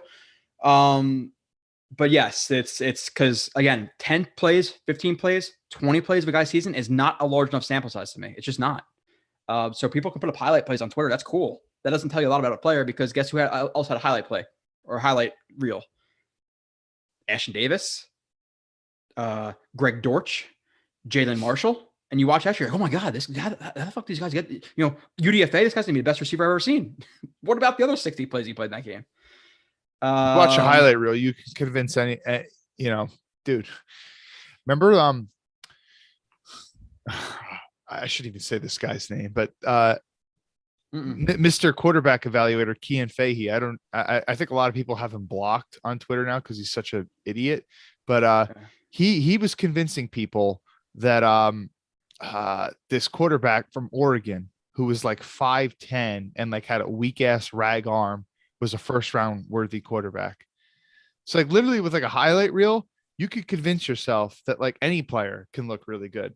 We could put us up in a parking lot, me 12 beers deep, and somebody like, oh, maybe take him the 7th. You're pushing it now, Joe. You're really pushing it now. I know, but dude, hey, you got, where did Ronnie Blair get drafted? We can make a highlight film of you like that, getting around like Vinny or something, Well, dude, I wouldn't need to get around Vinny. I would just blow through him. I don't know. He's got some good technique. Let's see. You told me only in the secondary, not in the front 7. 182 watching, 37 likes, 140 people just hanging around being bored. Twistmate, I appreciate that. I appreciate the guys who stand for the likes. I don't really say a lot, but I appreciate that. Is O-line or safety easier to address in free agency? We'll talk about that in a little bit. I gotta move through this so we can get that. If you're stuck easily at 4, safety. Yeah. If you're stuck at 4, who's your guy? And yes, I know you gotta watch the tape, Tony Lee. The preface it. Okay. Hoping for one of the edge rushers. If it's not one of the edge rushers, I'm leaning more towards Neal or Icky. I got to watch for which one I prefer. Again, some of Neal's highlight tapes I've watched and been like, yeah, that's going to work against Central Michigan, but that play is not going to work versus the Bills. So highlight plays, Icky definitely stands out more. Highlight plays, emphasizing. So Joe Nelson kind of asked the same thing. Blewett, who would you like us to draft at 4 and 10 right now? Okay. Just like Tony Lee, press it. Let's say if I had like gun to my head, okay, Icky, obviously considering both the edge rushers aren't there, and then like pray that Karlaftis is as good, maybe as good as some people think he is, and you get like Icky and Karlaftis 4 and 10. Like that's something I would like. Question for you, Joe. Let's say you can't get out of 4. There's no trade back. All right. Let's say that they take one of the big offensive linemen in the top 3, the one that you like the best. Let's say the other one. Let's say Icky's the one you like. Okay. Neal, you don't really like that much. And the 2 edge rushers are taken. And let's say that you really like Sauce Gardner's film. He doesn't have the injury concerns that Stingley has. Any chance you're taking him at 4? That's such a hard, I know it's a hard question. That's why I asked it. If he's, and I don't give a shit what other people's opinions are, because there are people out there who say, oh, he's the 15th best player. I'll watch him. Like, okay, so I'm asking you, is corner too early for you to take at 4 is basically my question. If he's good enough, corner is one of the positions you want to take at 4. Exactly. And it's obviously a huge need. So, but if you're talking about, like, let's say I watch Icky, love him. He's drafted. Okay. Hutch and Thib are gone. Neal, I feel like he'd really go like 4th or 5th in the draft. We took Becton, like he's not that good of a tackle, a little bit overrated, whatever. 6'7", he's not going to fit at guard. Becton, where does he go? All that stuff. Okay, out on him. After that, like who's the next option? So if you can't trade back, you like Sauce. You're a fan of Sauce Gardner's film. Maybe you don't think maybe you don't think he's got a Jalen Ramsey upside, but you think he's got really, really, really solid film, and you see him being like I don't know, Trey White level corner. I don't know. What the fuck? Okay, yeah, take him at 1. Trey White's one of the best corners in the league. Okay, but I know Trey White now, but Trey White went 27th in the draft. Yeah, right? okay. So that's all I'm kind of saying, like, Trey White college value. I mean, he had a lot of fans. A lot of people like Trey White's college film, but a lot of people were kind of skeptical as to, what his upside would be in the league. If he's the next best player, then take him. I'm not gonna reach for another position. Corner's important enough. They need a number 1. Right. We guys thought of some of the industry mock drafts. I think they're garbage. Moving on. Green. Green at 10 would be a guy who I think it might be an option. We'll see how he is. Linderbaum at 10, hell no. Somebody said, I guess to you. Just stopped in here trying to learn about the Jets. What do you think? The pick is at 4. Do you like Cross or Quano more? I think Cross fits the pass first scheme. Do you disagree? I'm not sure yet. To be honest, the kid. I just the problem with Cross is that I see is that he's more of he's like strictly a tackle. Which then, okay, do you trade George Fant? Do you get rid of Becton? Like you don't want to get rid of one of those higher value guys in the Jets. Just to bring another guy where Quano, you could play him at guard. I think he's going to be a guard. So now you have a line of Fant, Becton, ABT, McGovern, Aquanu, Icky, whatever. Like we're looking like a very, very good offensive line. It should be. Like last year was about average, and spare me the bullshit of putting up one highlight play. Like towards the end of the year with LDT replacing GVR, and when they were healthy, they're about average as offensive line. You add another top 4 pick with Icky there. I'd rather take him. We have somebody who needs safety, shouldn't go 4 or 10. 4 definitely not. 10, I could see that. Great point. Appreciate that. I'm not sure what that is about, but appreciate it nonetheless. Keep moving through. I wonder what guys like Hamilton and Thibodeau, how much do they put out because they are the top 5 draft picks, so they play scared. J. Cole, Joe Blewett, I'll smack you, Silky. I don't know what that's about. But J. Cole's been in here, so I don't know what that means. About something. Love to see Blewett in the Linderbaum review. Saw the review that showed him great in the run game, but got beat by linebackers a few times. And that guy was questioning his strength versus NFL nose tackles. We'll say. Jets fan for love it. Okay. Did you see when he pinned Tristan Wirfs in high school? Yeah, wrestling. And dude, that's important for offensive linemen like that. Core strength is really, really important. Mm-hmm. Evelyn Florio, this is a great off pot. leverage too. So much of offensive line is taking the dude in the position where his body's already leaning and stuff. Yeah. Somebody said no spin move bust. Yeah, I haven't seen it in the game and a half. There was one rush which I'll show. Maybe I don't show it.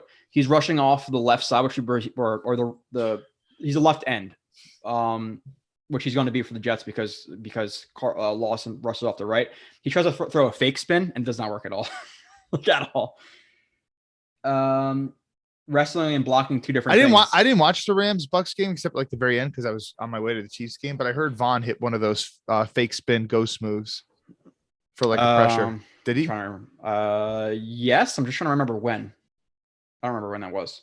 Man, not having Wirfs in that game was a big loss for them. I saw them putting Aaron Donald over that backup tackle. Somebody said wrestling and blocking, 2 different things. Yes, obviously, but when you're locked into a guy's chest, it's very similar in terms of the strengths required and the technique required to hold the guy up. Like it's important. Okay. There's a reason that Tristan Wirfs was highly regarded, and a lot of it was because, and obviously not all of it, but wrestling's huge. Blocking another guy running at you, like it is. Absolutely. So like, especially interior. If you're pulling and you're trying to kick a guy out on the edge, your wrestling is not going to really help you at all. But if a guy's down, if a guy's already into you, like let's say he's pass rushing and then you got to anchor down, like that core strength and knowing how to manipulate the guy and getting your leverage under him, that matters. Leverage, replacing your hands, not doing double hands off, just one, alternating hands. So you're not letting that force completely hit you while you're both your hands are free. Like it's important. Joe become the second coming of Bill Walsh. Hey, fuck Bill Walsh. Isn't he a coach? I don't know. He's one of the all-time greats. Hey, yeah. I'm not understanding that one. I think it's. I like how someone just says, "LOL, Hamilton is awesome," and that's it. A man in NYNV. Let's fucking go Jets. Hey, I'm down with that.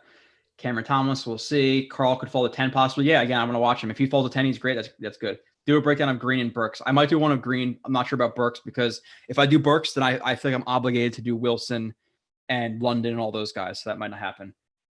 Icky at 4. It does seem the vibe I'm getting is there's no consensus about who the top receiver is. It's kind of like whatever, pick your flavor. No. What do you want for your type of offense you're running type of thing?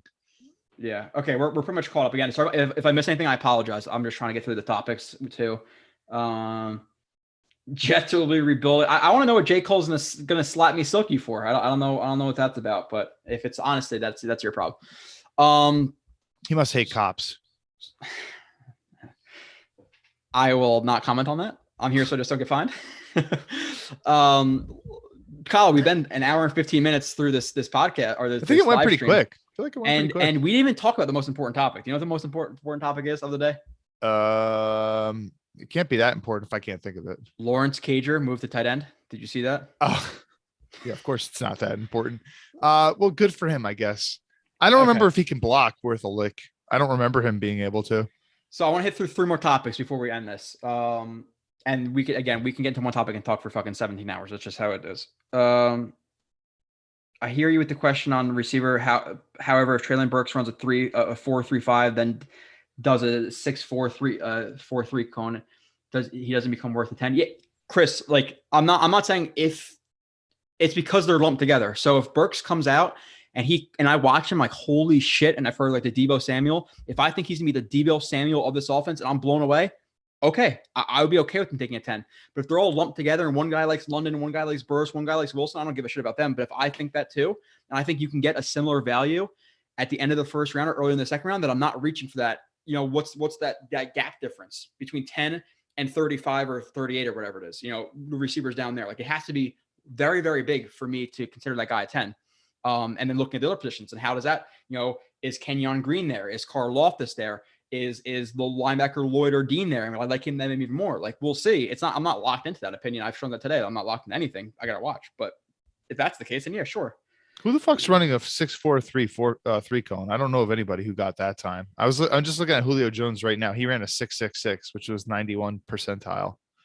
Okay, so then he would be like 98th percentile, and he's like a massive guy, and you're only in a 4.3, and he's a tough competitor. Like, okay, then we're talking, So, 3 more topics. Top 3 wants in free agency, and this is kind of like feeling out like where we are with the draft, like right now again. We'll hit that first. What's your top 3? Like we're gonna do the offseason mock. Like I have 3 positions that I really, really want to hit in free agency before the draft. Like as of right now, I don't know what yours are. I have to look at the free agents a little bit more, but we're gonna take a peek at one of those positions based on who I know is available, and also factoring in needs. And free agency is always a needs based approach. Off the top of my head, for top 2, I'm going to say safety and corner, because I feel like there are better safeties and corners that are going to be available. And I know there are some good receivers available, but I have questions with the injuries. And people keep talking Devontae Adams. Why on earth would the Packers at the very net? I know they have cap problems. Franchise him. They're not going to just let him. They're in cap hell right now. I know that, but they're not going to just let him walk for nothing. You're not going to let a top 5 receiver who's in his prime just walk for absolutely nothing. It's not going to happen. Baptism says it's a good podcast. Good luck to you guys next year. I don't know what a fan of what team he is, but I appreciate that. What's my favorite position on the field? Joe ask. I don't know. Corner, receiver. I would probably say. Yeah. So for me, like looking at it, I think corner is a bigger need than some people realize it is. And it might be a bigger need than some of the offensive positions. But again, because I'm leaning more towards like building the wall around Zach, helping Zach as much as I can, I'm more leaning towards offense in free agency. But my 3, in no particular order, safety. They need a safety because they don't have any right now. They need at least one safety. And then in draft, get a guy in the 2nd, 3rd, 4th round, re-sign Joyner, do something. But they need a top tier free agent safety, which we'll go through the simulator. Maybe it's Bates, maybe it's Williams. I'm more feeling like, okay, be more realistic. Maybe I'm hoping for like a Justin Reed. I really liked him when I watched him with the Texans. I want a tight end. Doesn't matter. It doesn't have to be Schultz, which Schultz might be a little bit overhyped right now, but it has to be somebody. It doesn't. Again, every position is not going to be you're not going to get Schultz. We're not going to get Schultz and Sheriff and J.C. Jackson and Marcus Williams in free agency. The thing that people have to consider with free agency too is the Jets are going to have about $60-ish million. They're going to need about $20 million to sign the draft class and have some leftover stuff. So they don't really have like 30, 40 million. So they're not going to get everybody. So safety, tight end, regardless of who it is, if it's Schultz or one of the high guys, okay, draft a guy later rounds. But if it's the Njoku, Howard, Uzuma, one of those guys, I still really want them to draft a guy in the 2nd or 3rd round. Past that, which we're going to talk about, I don't know if it's because of the Stephon Diggs Bills thing. I want a number 1 receiver in free agency or via trade. Somebody just asked about trading for DJ Moore. We could talk about that. We'll talk about Calvin Ridley. We're going to do that in a second. Calvin Ridley, Robinson, Gallup. We're going to talk about all of that. So, but those are my 3. Number 1 receiver, get it done. Safety, tight end, and then past that, like you're looking at like linebacker, corner, guard, that type of stuff, depending on price and where guys go and stuff like that. So I really like Scherf, but the injuries every year are concerning, and the age as well. So you don't start healing quicker as you get older. So if you have injury problems when you're younger, you're going to have injury problems when you're older. So I do kind of like the idea of Scherf, and if they signed him, I'd be lying if I said there's a part of me that wouldn't be happy, but I don't think it's the move that I'd make. In terms of okay, so why don't you just ran through receivers, which is something I didn't mention, and I do like the idea of trading for a receiver. I'm not willing to trade anything super high for a receiver. A lot of Jets fans seem way too comfortable with trading one of our top 10 picks, and I understand that it's not a great draft, but you also do have 2 second-round picks, and I don't know that you need to give up anything in the top 10 to get one of these good receivers that's available. So which ones are you most comfortable trading for, and what are you willing to give up? Yeah, so there are so many different receivers to talk about right now. With that, people talk about Metcalf. I don't think Metcalf's going to happen. Why are they still going to get rid of Metcalf? And he's on a massive contract. I just can't see that happening. So Metcalf, people talked about. They gave him a contract. Yeah, did they give him like he's on a massive contract? Didn't they resign him last offseason? Or am I wrong? I don't think you're right about that, but I could be wrong. I don't feel 100% confident. I do think you're wrong. DK Metcalf contract? Maybe I am wrong. They gave Tyler Lockett a contract not that long ago. Oh, maybe I Bro, he was in the AJ Brown draft class, bro. Okay, I thought they signed him early. Okay. So maybe not. Okay, so if I don't know why they get rid of a top, 20 receiver in the NFL right now. Like, even if they are rebuilding, why are you going to get rid of that? It's not like he's 28, 29, he's 25. So I don't really see that happening.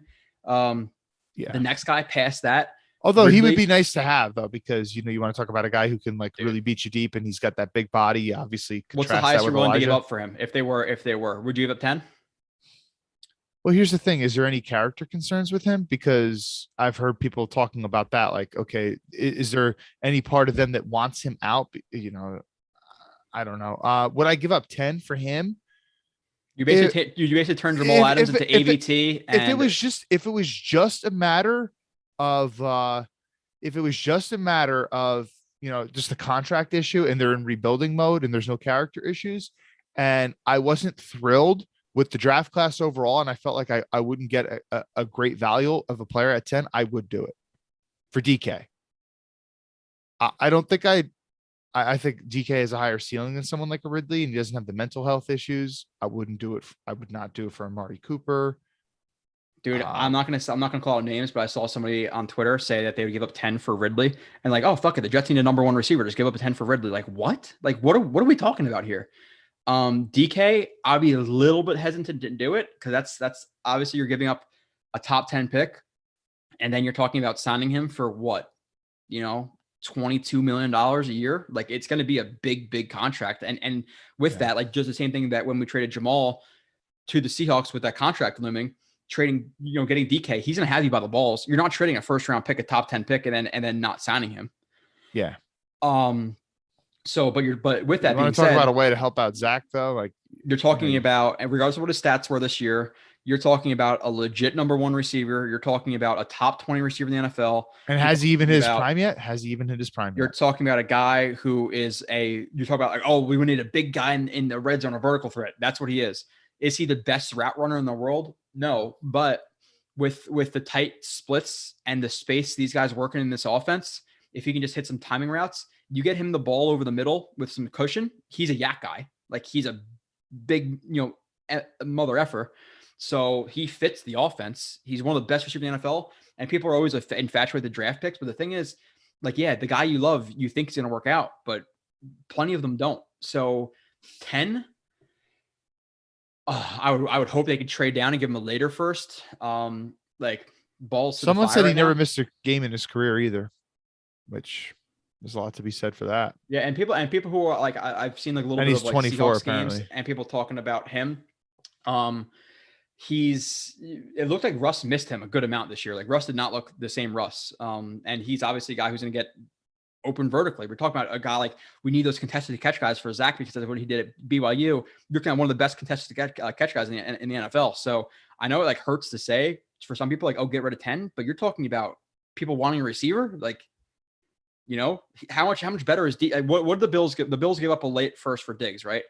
Diggs, coming out when they gave up for it ended up being a late first, but depending on how the Bills were going to finish that season, it could have been earlier than that. Okay, but even if it was okay, let's just whatever it was, Diggs is not even comparable. Coming out, I'm not talking about now. Don't Monday morning quarterback coming out of Minnesota that year. Like he was like consistent, like high hundreds, low 1,000-yard receiver. Was a number 2 to Thielen. Like he was a solid receiver. He was not Stephon Diggs top 5, top 10 guy. Metcalf right now is 24 years old, a freak, and top 15, top 20 at the absolute minimum. And you're looking at a receiving core of DK Metcalf, Corey Davis, Elijah Moore. Like, talk about setting up Zach. So 10, yeah. I would do it. I would. And let's not act like Stephon Diggs didn't play a huge role in developing Josh Allen, because Josh Allen wasn't even good in his second year. He not good at all. I mean, I'm not saying bad, but definitely not good. Like nowhere near good. And then he was great, like borderline elite his third year, the year that he had Diggs.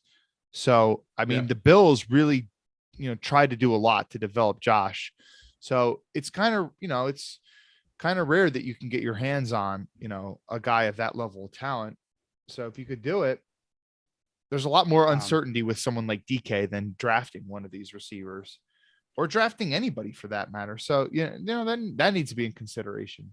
Anyway, that dude says, what free agents do you want to target the most bearing resigns and tags?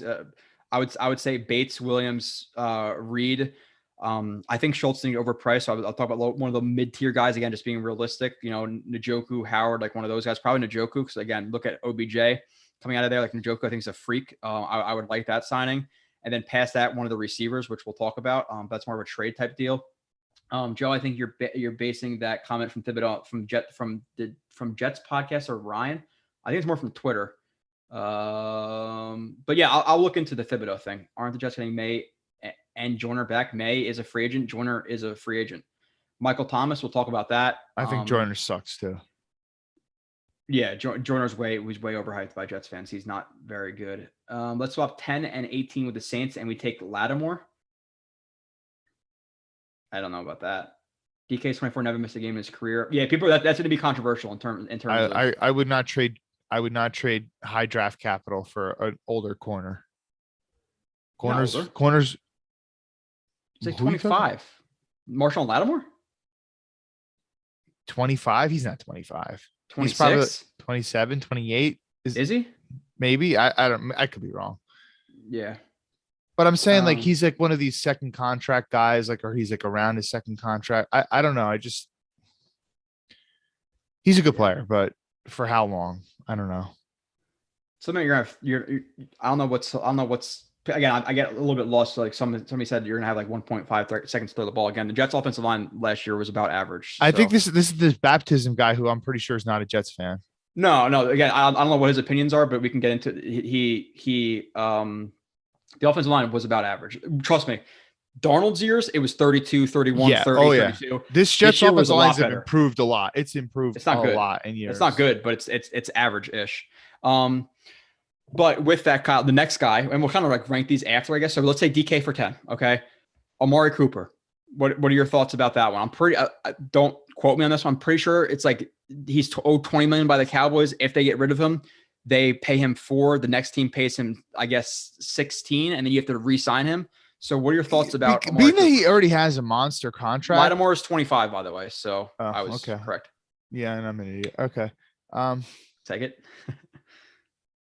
He had a big injury history in college. Does he still have that injury history in the pros? But anyway, he's been healthy from what I've known the last couple of years.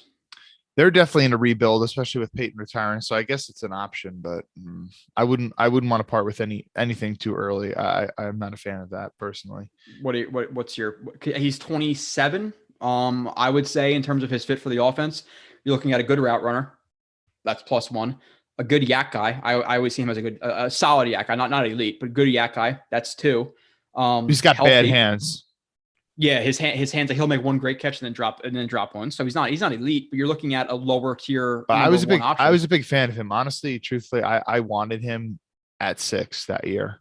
I was hoping that he was going to last, but the Raiders took him at 4, and then we ended up getting Leonard. But anyway, I feel like I wouldn't want to. We have early seconds. I feel like I wouldn't want to part with an early second for him. So I would give a third, but I don't think I'd really do anything higher than that. Yeah, I was about to say like a third and a conditional pick for Cooper because they're trying to get rid of that contract. So I think about a third. Again, he's a little bit older, and I know he's only 27, but he's been in the NFL since like like he's been in their fight since like 20. He's had quite a few miles on the tires. So I think you're looking at a number one for another 2-3 years max. A lower tier number one at this point. Again, people point to the stats, but you have a plethora of options in offense from Schultz to obviously Lamb and Gallup and all that stuff, Zeke and Pollard. So I'll be willing to do it because I think he's again, lower tier one, but a third and a conditional is like the highest I'm willing to go for that.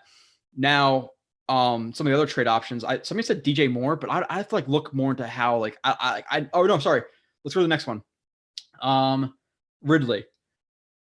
This is assuming he has. Well, it's part of the equation though. Ridley in general, like what's your thoughts on that? Because again, people are saying they should give it the 10 pick for him, or fucking they're smoking crack. I don't want what they want or what they have. Where do you stand on that one? This one is super complicated because how the hell could any team possibly know the extent to what he's going through? And if he's really having some serious mental issues to the point where he basically sat out an entire football season in the prime of his career, really hurting his financial pocketbooks. I mean, that's got to be pretty damn serious. And so even if you're a team and the Falcons grant you permission to talk to him, or if the Falcons say, okay, we're going to give you some information on what he's been going through, how do you know the Falcons are going to be completely honest with you? Right? Like, because the Falcons, if they don't feel like they can work something out with him, wouldn't they be wanting to get rid of him? And wouldn't they want to give you some misinformation or whatever so that they could jack up the price of him, so to speak? So I would not be willing to part with anything high for him, even though I kind of like the player. Dude, if you're talking about him like clean mental health, like not with none of these problems, like you're talking about a legit number one. Like he is very fucking good. But with all this being considered, like again, like prime of his career, walking out on games, mental health concerns. Obviously, we can't get in the guy's head. We don't know what's going on, but it's a concern. So I'm staying away from Ridley. I think Joe Douglas does too. But if he was clean, like you're talking about him and Metcalf as the best options. Like he's much better than Cooper at this point. So moving on from that, we have the people who want. Hold on. Eagle said that's breaking a HIPAA law. And Eagle, I think you're probably right or whatever. But if Ridley wants a trade, he would have to be open with teams about what he's dealing with. Right. So he might even grant permission for the Falcons to, exchange information with a team based on what they know. Right. Like if Ridley still wants to play and he wants to be on another team, he's going to have to be willing to be open about what he's dealing with. Otherwise, why would any team risk? Wouldn't HIPAA come in? Like if it's like doctors, like if it's a doctor or a mental health professional, they have HIPAA rules, but I don't think like the GM has anything in terms of HIPAA. That's not a part of the process. I don't know. Yeah, no, HIPAA is usually for like doctors and obviously of mental health or like physical, whatever. I mean, I don't want to speak above my pay grade or whatever. And I don't want to act like I'm some guy who knows what he's talking about when he doesn't, but I'm just saying like there's no way you can make that big of a gamble if you're a GM and you don't have that kind of concrete info. If I'm Joe Douglas and you're whoever the Falcons GM is, like, you're not going to be like, listen, dude, this guy is fucking nuts. Like, trust me, like you probably shouldn't trade for him. Like, no, dude, he's good. Like, it was just, he's had a bad day. Like, you're going to try to convince me. Chris, I saw your comment about valuing the podcast and our opinions. I really appreciate that. And he goes on to say later that Joe Douglas is, he loves what Joe Douglas has done, but then talk about Zach like he did him some disservices. And I mentioned both those, Chris. I'm not sure if you're disagreeing with me, but in terms of him not bringing a vet quarterback, a tight end is a major disservice to me. But hey, Joe B, what are we talking about? John from Atlanta. We talked about receivers. We talked about Thibodeau, Hamilton, everything, a lot. Yes, it's not HIPAA. Yeah, for confidentiality for people who are meant to hold your confidentiality. Like it can't be a doctor, HIPAA. Me in certain aspects, HIPAA. If you go to your house for an EMS call, whatever, I can't divulge that conversation or what it's about to other people, unless you're an asshole and I hate you. I'm kidding. But yeah, that's not HIPAA for a GM. Corporations. I don't think corporations can release physical documents, but in terms of a just discussion between those two guys, well, that's a whole different conversation. So moving on to the next one, people talk about after Cooper, Ridley, DJ Moore. I really haven't had that discussed and had enough time to process a DJ Moore trade. Why would they get rid of him though? Like he's a I would say a lower tier one. I'd have to watch myself more, but he's what, 24, 25 years old on a rebuilding team. Why are they looking to get rid of DJ Moore? Yeah, I don't see why. I don't think that's happening. I don't think DJ Moore is getting traded. Past that, Michael Thomas, they are like $100 billion in debt right now. So I could see that happening. My thing with Michael Thomas is, one, clearly has some not mental stuff. Maybe just an asshole. There wasn't a whole thing where like he was supposed to get surgery early, then like waited in the offseason. So then the injury carried more into the offseason for the Saints. He's a little bit of a head case. So Michael Thomas, paying him a massive contract, giving up high draft capital for Michael Thomas. I'm completely out on the Michael Thomas thing. I don't want any part of Michael Thomas. And he's one of these guys who's definitely overrated by the stats. People like to call him Slant Boy. Slant Boy. Yeah. Okay. Slant Boy and Blitz Boy. Slant. Yeah. So you're not down for the whole what is it called thing? Michael Thomas. I just don't see it really elevating this offense to any great level, especially when you're going to consider how much you pay him and everything. Andrew Golden had the Jets trading Fant for DJ Moore. That'd be dope. Then who are you replacing Fant with? I'm not a big fan of that. By the way, you're making tackle a bigger need for receiver. Receivers a big need, but it's not as big as Fant. No. Okay, but Fant's 30. Fant's 29, 30, and tackles can last until 32, 33, 34. And that's not even considering the fact that Fant just got into playing football and just starting. So he doesn't have a lot of mileage on the tires. Okay. We're trading Fant. Okay. If you traded Fant, you could potentially re-sign Morgan Moses. And aren't we also having serious discussions about drafting a tackle at 4? That all depends on, okay. So now we have to look at the tackles. Are they worth it? So if the plan was okay, you're going to trade Fant after the draft for DJ Moore and you're drafting Evan Neal, then okay, that's a conversation, But if it's mid-March already and your scouts have been working on these guys for a long time and most of your draft eval is done by then, and you really like both guys by free agency time, and you have a really good idea that one of them is going to be there because Tibbs and Hutch are going to go in the top 3, you consider making that trade. Because listen, we like Fant and everything, but come on, are we honestly convinced that Fant's ever going to be an elite or very good tackle in the league? But I'm not in the point where like I want to downgrade on tackle to add a receiver because the tackle is more important to me than the receiver. But I don't know. It's an interesting thought experiment, Andrew. Yeah. Okay. So Joe's trying to shit on it. You should have seen the way he rolled his eyes. I don't think it's a bad idea, Andrew. Okay. So moving on to some of the other free agents, receivers. This is like, again, safety to me, tight end, receiver. I want that number 1 receiver in free agency. And again, my reasoning for this, I get there's a lot of receivers in the draft, but to me, I'm more of looking at the draft and thinking the top part of that draft is really defensive heavy. And if anything, I rather get young defensive talent that has to progress in years to come, Ahmad Gardner, whoever else, because you can take your lumps. I want to surround Zach with talent that's ready now. Like I don't want to, very good point. And in terms of receivers, like they take a couple of years to develop typically. Like it's not, receivers don't obviously people, Jamar Chase. I'm talking about the average, the average top receiver, whatever. It takes them 2-3 years sometimes. So I rather get that guy now, that tight end now, that guard now. Like I want the vets around Zach. Let freaking Ahmad Gardner struggle. Let Dean or Lloyd struggle at linebacker. I'm okay with that. But in terms of building around Zach, I think proven veteran talent's a way to go. Obviously, supplementing that with offensive talent in the draft or in the draft as well. You know, third, fourth, fifth round, whatever. The guy Rusty Spooner likes, Zukama or whatever his name is, Zukama. Some of the options that we're looking at, Devontae Adams, it's a pipe dream. It's not gonna happen. He's gonna get like $30 million a year too. I just don't see that happening. We can pretty much wipe that out. So the more realistic options that we're looking at, Kyle, Allen Robinson, 29 years old. Obviously got tagged. I know a lot of Jets fans were kind of down for Robinson last offseason. This season, he apparently his play dipped a little bit. Now, do we have to watch that for ourselves and see, okay, is that Justin Fields? Is that Nagy? Like what's the part of that? But kind of your baseline thoughts on Allen Robinson right now. I wouldn't be opposed to it, but something that we talked about even last offseason, don't necessarily love the fit in the offense. Do like the player.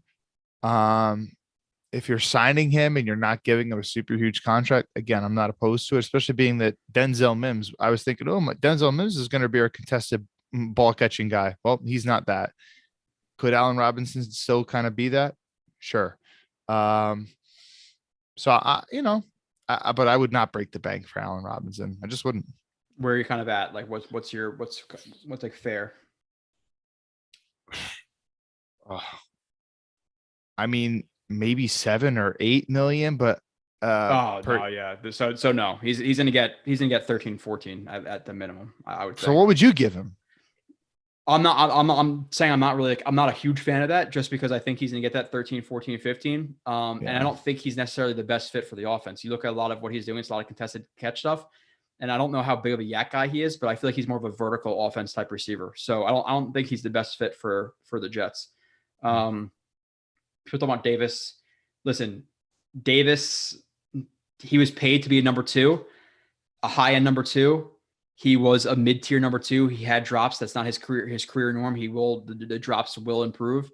And I think he's a legit number 2. So I don't think I think people act like he was brought in to be a legit number 1, stud receiver. And that's not what he was paid to do. So people are a little bit kind of overboard on Davis right now, but that is what it is. I still keep wondering with him, how badly was that core injury bothering him before they put him on IR? And maybe that explains some of the drops too. Because think about it, if you're raising your hands in your core area, maybe he's feeling some pain every time he goes to raise his hands to catch the ball. Who the hell knows? I don't know. Chase, I'm gonna get to that in a second because it's an interesting conversation. I will say it now, and I'll admit this is like the dumbass fan part of me that like sees what OBJ is doing with the Rams, hates the Giants, and then thinks like, okay, if his mental's together, if you can sign OBJ for $13, $14 million a year, I still think he's a low tier number 1. He connects with Zach Wilson. He's on the Jets, Empire State, and the freaking Giants fans are all pissed about it. Oh, I would love it for that reason, man. That's what I'm saying. Like that's the fan part of me. Like, eating Giants fans' tears. Ooh. I am not thinking with my head. I am thinking with my heart right now. And seeing OBJ catch touchdown passes. And somebody asked this before in the chat, which I didn't get to, but my bad. In terms of the Jets, like not competing for a playoff spot in December next year, is that a disappointment? To me, it is. I think the Jets, considering all the guys are going to get healthy, all the capital they have, all the draft capital they have, if they're not 7, 8, 9 next year wins, it's a disappointing year for me. So if we're talking about an 8-win team, should they be competing in December? Yes. So I would be disappointed if they're not competing next year. Do they make it? I don't know. But I'm at the 8, 9 wins is my expectation. So Hawks. By the way, if you're OBJ after all the shit you went through in Cleveland, I think there's no way that you don't re-sign with the Rams. Like that was obviously a really good career move for you. Yeah, you stay there. Hawk's not happy with their OBJ stuff. I said it. It's my heart. It's on my head. My head says no. My heart's like seeing him catch passes from Zach Wilson. Giants fans watching and us hopefully competing for the playoffs. It would only, literally the only reason like would just be to like hope that he did good just so you could rub it in Giants fans' faces. Yeah, exactly. But at the same time, if he didn't pan out, then the Giants fans could be like, we tried telling you, man. Yeah, head coming into it, OBJ, a little bit of a head case, no. But in a perfect world, let's say it all works out. Like if he became a legit number one, it was like 1,000, 200, 300 yard receivers number one for the Jets, and Giants fans were crying about it. It would that's like I would sign that up for right now over anybody. But obviously that's perfect scenario. I'm not doing it.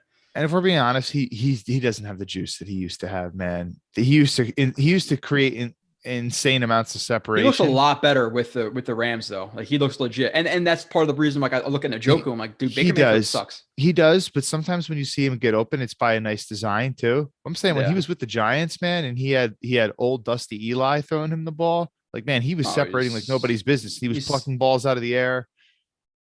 Yeah, he was top 3, top 5 easily. So like, he bring Tevin Coleman back. He's definitely lost more than a step. Tevin Coleman for $1 million a year vet minimum, sure. Risky, yes, we know he's risky. Chris Reynolds regarding the wrestling comment, one of the reasons that Creed Humphrey hit the ground running. Yeah, Tristan Wirfs too. It's a reason that they hit the ground running. But yeah, so realistically, no. Moving on, I'm looking at just a couple of the top options. Juju Smith-Schuster, people want him. Talk about hell no. No chance in hell. Head case, overrated. No. Do not give me and by the way, he was a free agent last year. Joe Douglas didn't even offer him anything, I don't think. Nobody did. He went back to the Steelers for one of your prove it deal. He's not. He's way overrated. AJ Green, old. No. Mike Williams is the one that people talk about. Why would we even need to sign AJ Green? We already have him on the roster. What am I missing here? What am I missing here? They already have him on the roster. Denzel Mims could be the next AJ Green. Oh, okay. Continuing on, Mike Williams. What are your thoughts on him? No way. Yeah, Joe Nelson. Injury guy. You know, what's his biggest strength? Going up and getting balls, and I don't even think he's that good. So no. Hawk and Rusty are having some disagreements about Corey Davis. I'm not saying he consistently creates separation from one's Hawk or anything like that. I know you are, but I think Corey Davis is legit number 2, and that's what he was paid to do. He was a little bit disappointing this year, but he's still better than some people think he is. So let's Mike Williams, again, I don't think he's a great fit in terms of he's not a yak guy. He's not a great route runner. He is a more of a vertical offense guy. And with all that being said, he gets hurt a lot, especially with the Jets, who have been the most injured team. Probably if you compile all the Jets injuries the last 2-3 years, money on IR, all that stuff, this year we were number 2. Adam Gase's last year, we were number 1. We are legitimately not saying like every other team says it. Like other teams will get like 2 injuries. Like, dude, we're the most injured team in the NFL. The Jets legitimately are. Now you're gonna bring in Mike Williams and you're gonna sign him to a big contract to be the number 1 guy. I'm not for the Mike Williams thing. Past that, is there any other options that people are talking about? Let's get to the super chat first. Yeah. Thoughts on Michael Thomas? We discussed that a couple of minutes ago. Wild Billy Boy, no. Big contract, head case, overrated. I'm not for the Michael Thomas thing. If you're trading for a receiver, to me, the 2 guys I really want, DK Metcalf, Amari Cooper. And Amari Cooper, I'm not like trading a first. I'm not trading a high second. I'm talking about a 3rd and a 5th, a 3rd and a 6th. Give him a new contract. I think he's a low tier number 1, but he fits the offense really, really well. And by the way, there is no chance in hell that Amari actually goes for a high pick, because let's not forget that he was already traded once for a 1st-round pick from the Cowboys, and he was a disappointment overall to the Cowboys. I mean, wasn't Jerry Jones speaking to the media recently and saying that, you know, Amari was supposed to be a number 1 guy drawing all the coverage, and he kind of hasn't really done that. So like, you know, Amari's been a disappointment. They want to get rid of him. There's no way he's going for anything really high. There's no, and I don't think there's no way the Jets should part with a 2nd-round pick for him. 3rd, okay, now we're talking. If we're talking 3rd-round pick, yeah, I'm cool with that. And somebody asked about James Washington as a depth guy. Sure, I have to look into it, but I'm not opposed to signing depth guys. Somebody asked about Christian Kirk. What's your thoughts on him? Because I'm not like overly knowledgeable about Christian Kirk. I can't really tell you a lot. I think, to me, is it the Cardinals? Yeah. To me, I want to bring in that number 1. I think Christian Kirk's more of like the 2 or 3. Like I don't want to stack the roster with those guys. If they're going in for receiver, I kind of want to go like, again, for lack of a better term, like balls deep. Yeah, I'm not interested in that. Yeah, I haven't watched a lot of him, but I'm not interested. I'm trying to. Yeah, okay. So like these guys that we were like seriously considering, like, you know, Calvin Ridley's like a really smooth route runner. DK's got like, you know, insane breakaway speed, insane size for that speed. I mean, he's unique in that regard. You know, I have 2 more guys I want to hit on before we have to close out in 10 minutes. One, Greg Reed says Justin Reed at strong safety. Greg, I'm 1,000% down for Justin Reed. Obviously, the Marcus Williams, the Jesse Bates out there, like one, do they get signed? Do they come here? They're going to be top tier targets. I think Justin Reed is like that third guy, but Justin Reed is a guy who, when I watch the Texans, I'm always really impressed. And I think he's a guy who you're going to sign for, Marcus Williams, let's say $14-15 million, whatever it's going to be. Justin Reed might cost you 11-12. And I think you're going to get similar type play. Like, I really like Justin Reed. So like, that's one of my main guys I'm targeting for the Jets is Justin Reed. Why do you like him so much? Quickly. I think he's super versatile. I think he put it as strong safety. I seen him cover high. I seen him cover low. I like his movement skills to me. And when I watch him, again, it's in passing. And I'll learn a lot more about him if I'm watching him every single rep. But to me, he seems like he's just a reliable, like technically sound player. And I think he gets a little bit like underrated. And it's just from a couple of games I've watched the Texans. So it's not an overly huge sample size, but I like him. And I've watched more of him than I've watched of like the Marcus Williams and whatever, because the Jets have played the Texans a couple of times last couple of years. What would you get for Judy? I don't think he's getting traded. So I don't think it's really an option. So sounds like 1 to 2 years of Allen Robinson might be the best option if the team doesn't do it for you. Cool with it, but Ndamukong Suh, an underrated need for the Jets is a run-stuffing nose tackle. If they don't bring Foley back, which I don't think they do not have a run-stuffing nose tackle. People say, oh, they have this D tackle, that D tackle. There's a large difference between Nathan Shepard, Quinnen Williams, JFM, Jonathan Marshall, and Foley Fadokasi. You need that zero tech. And they don't have that right now. So I think they need that. Yeah, but Sue's not a zero tech, though. That's what I'm saying. So I don't know about Sue. Greg, appreciate you. Okay, so the other two options, Gallup. Again, with him, how much money you're giving him, because in free agency, the price is always going to go up. So if I'm going to pay for a guy, it really needs to be worth it. Gallup, to me, again, is more of a number 2, number 3 type guy, not that legit number 1. Now, the other option, and I'll be curious to hear your thoughts about this, Chris Godwin, because he tours and people Gallup in week 17 tours his Achilles, right? So that's going to take a while. I like the idea of Godwin a lot more than Gallup, aside from the injury too. In terms of free agents, Godwin might be my number 1 guy. And I know he tore his ACL. ACL injuries are not the same as Achilles injuries, and ACL injuries are not the same they were 10 years ago. They're talking about him being ready by week 1-ish.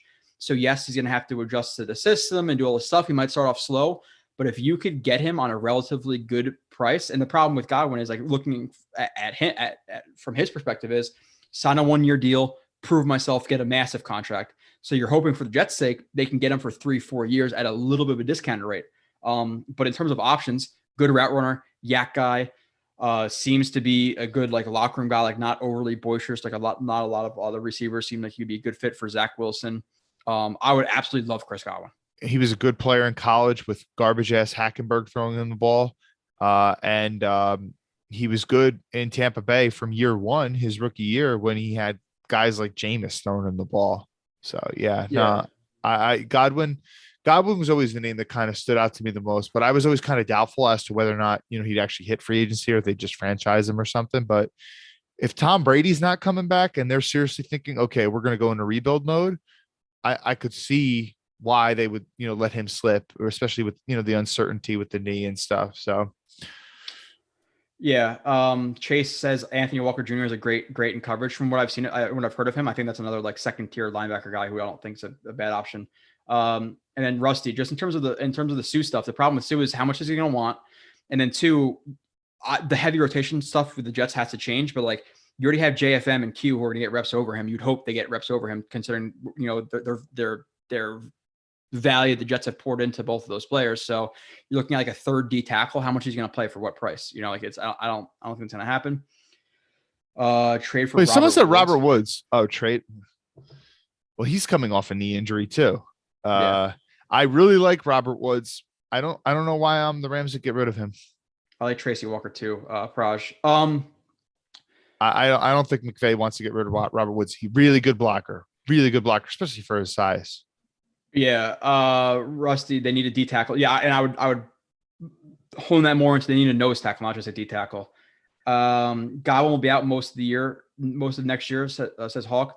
From what I've seen, it says he might be ready for week 1, week 2. So you're looking at a legit number 1 receiver, a guy who's 25 years old, a good locker room guy. Like I would be willing to pay him obviously assuming he's going to be healthy. And then somebody else mentioned Justin Reed, which I appreciate. I think I was Hawk again who backed me up with the Reed thing. Said he like won some Walter Payton Award nominations. He's like a high locker room guy too. Good in the locker room. Okay. I hated when McCagnon drafted Ardarius Stewart over Godwin. And yeah, I can't tell if I don't know, better call Saul if you're Monday morning quarterbacking that one or not. But I can remember in that draft looking at Godwin and be like, okay, he's hyped up. He's supposed to be a good pick, all this stuff. And then Ardarius, and this is what I wasn't like as deep into the draft. I saw Ardarius Stewart, like, who? Like, what? But like Godwin, I heard about. I was like, okay, he's sitting there. And then it took Ardarius Stewart, and obviously that didn't work out. And Ardarius was like 3 years older than Godwin, too. So with that being said, we only have a couple minutes left because I got to work midnights. And all those good Alabama receivers, and we draft that one. With all that being said, Kyle, with the Godwin thing, quickly to close up on that, what's your contract you're willing to give up so you get him?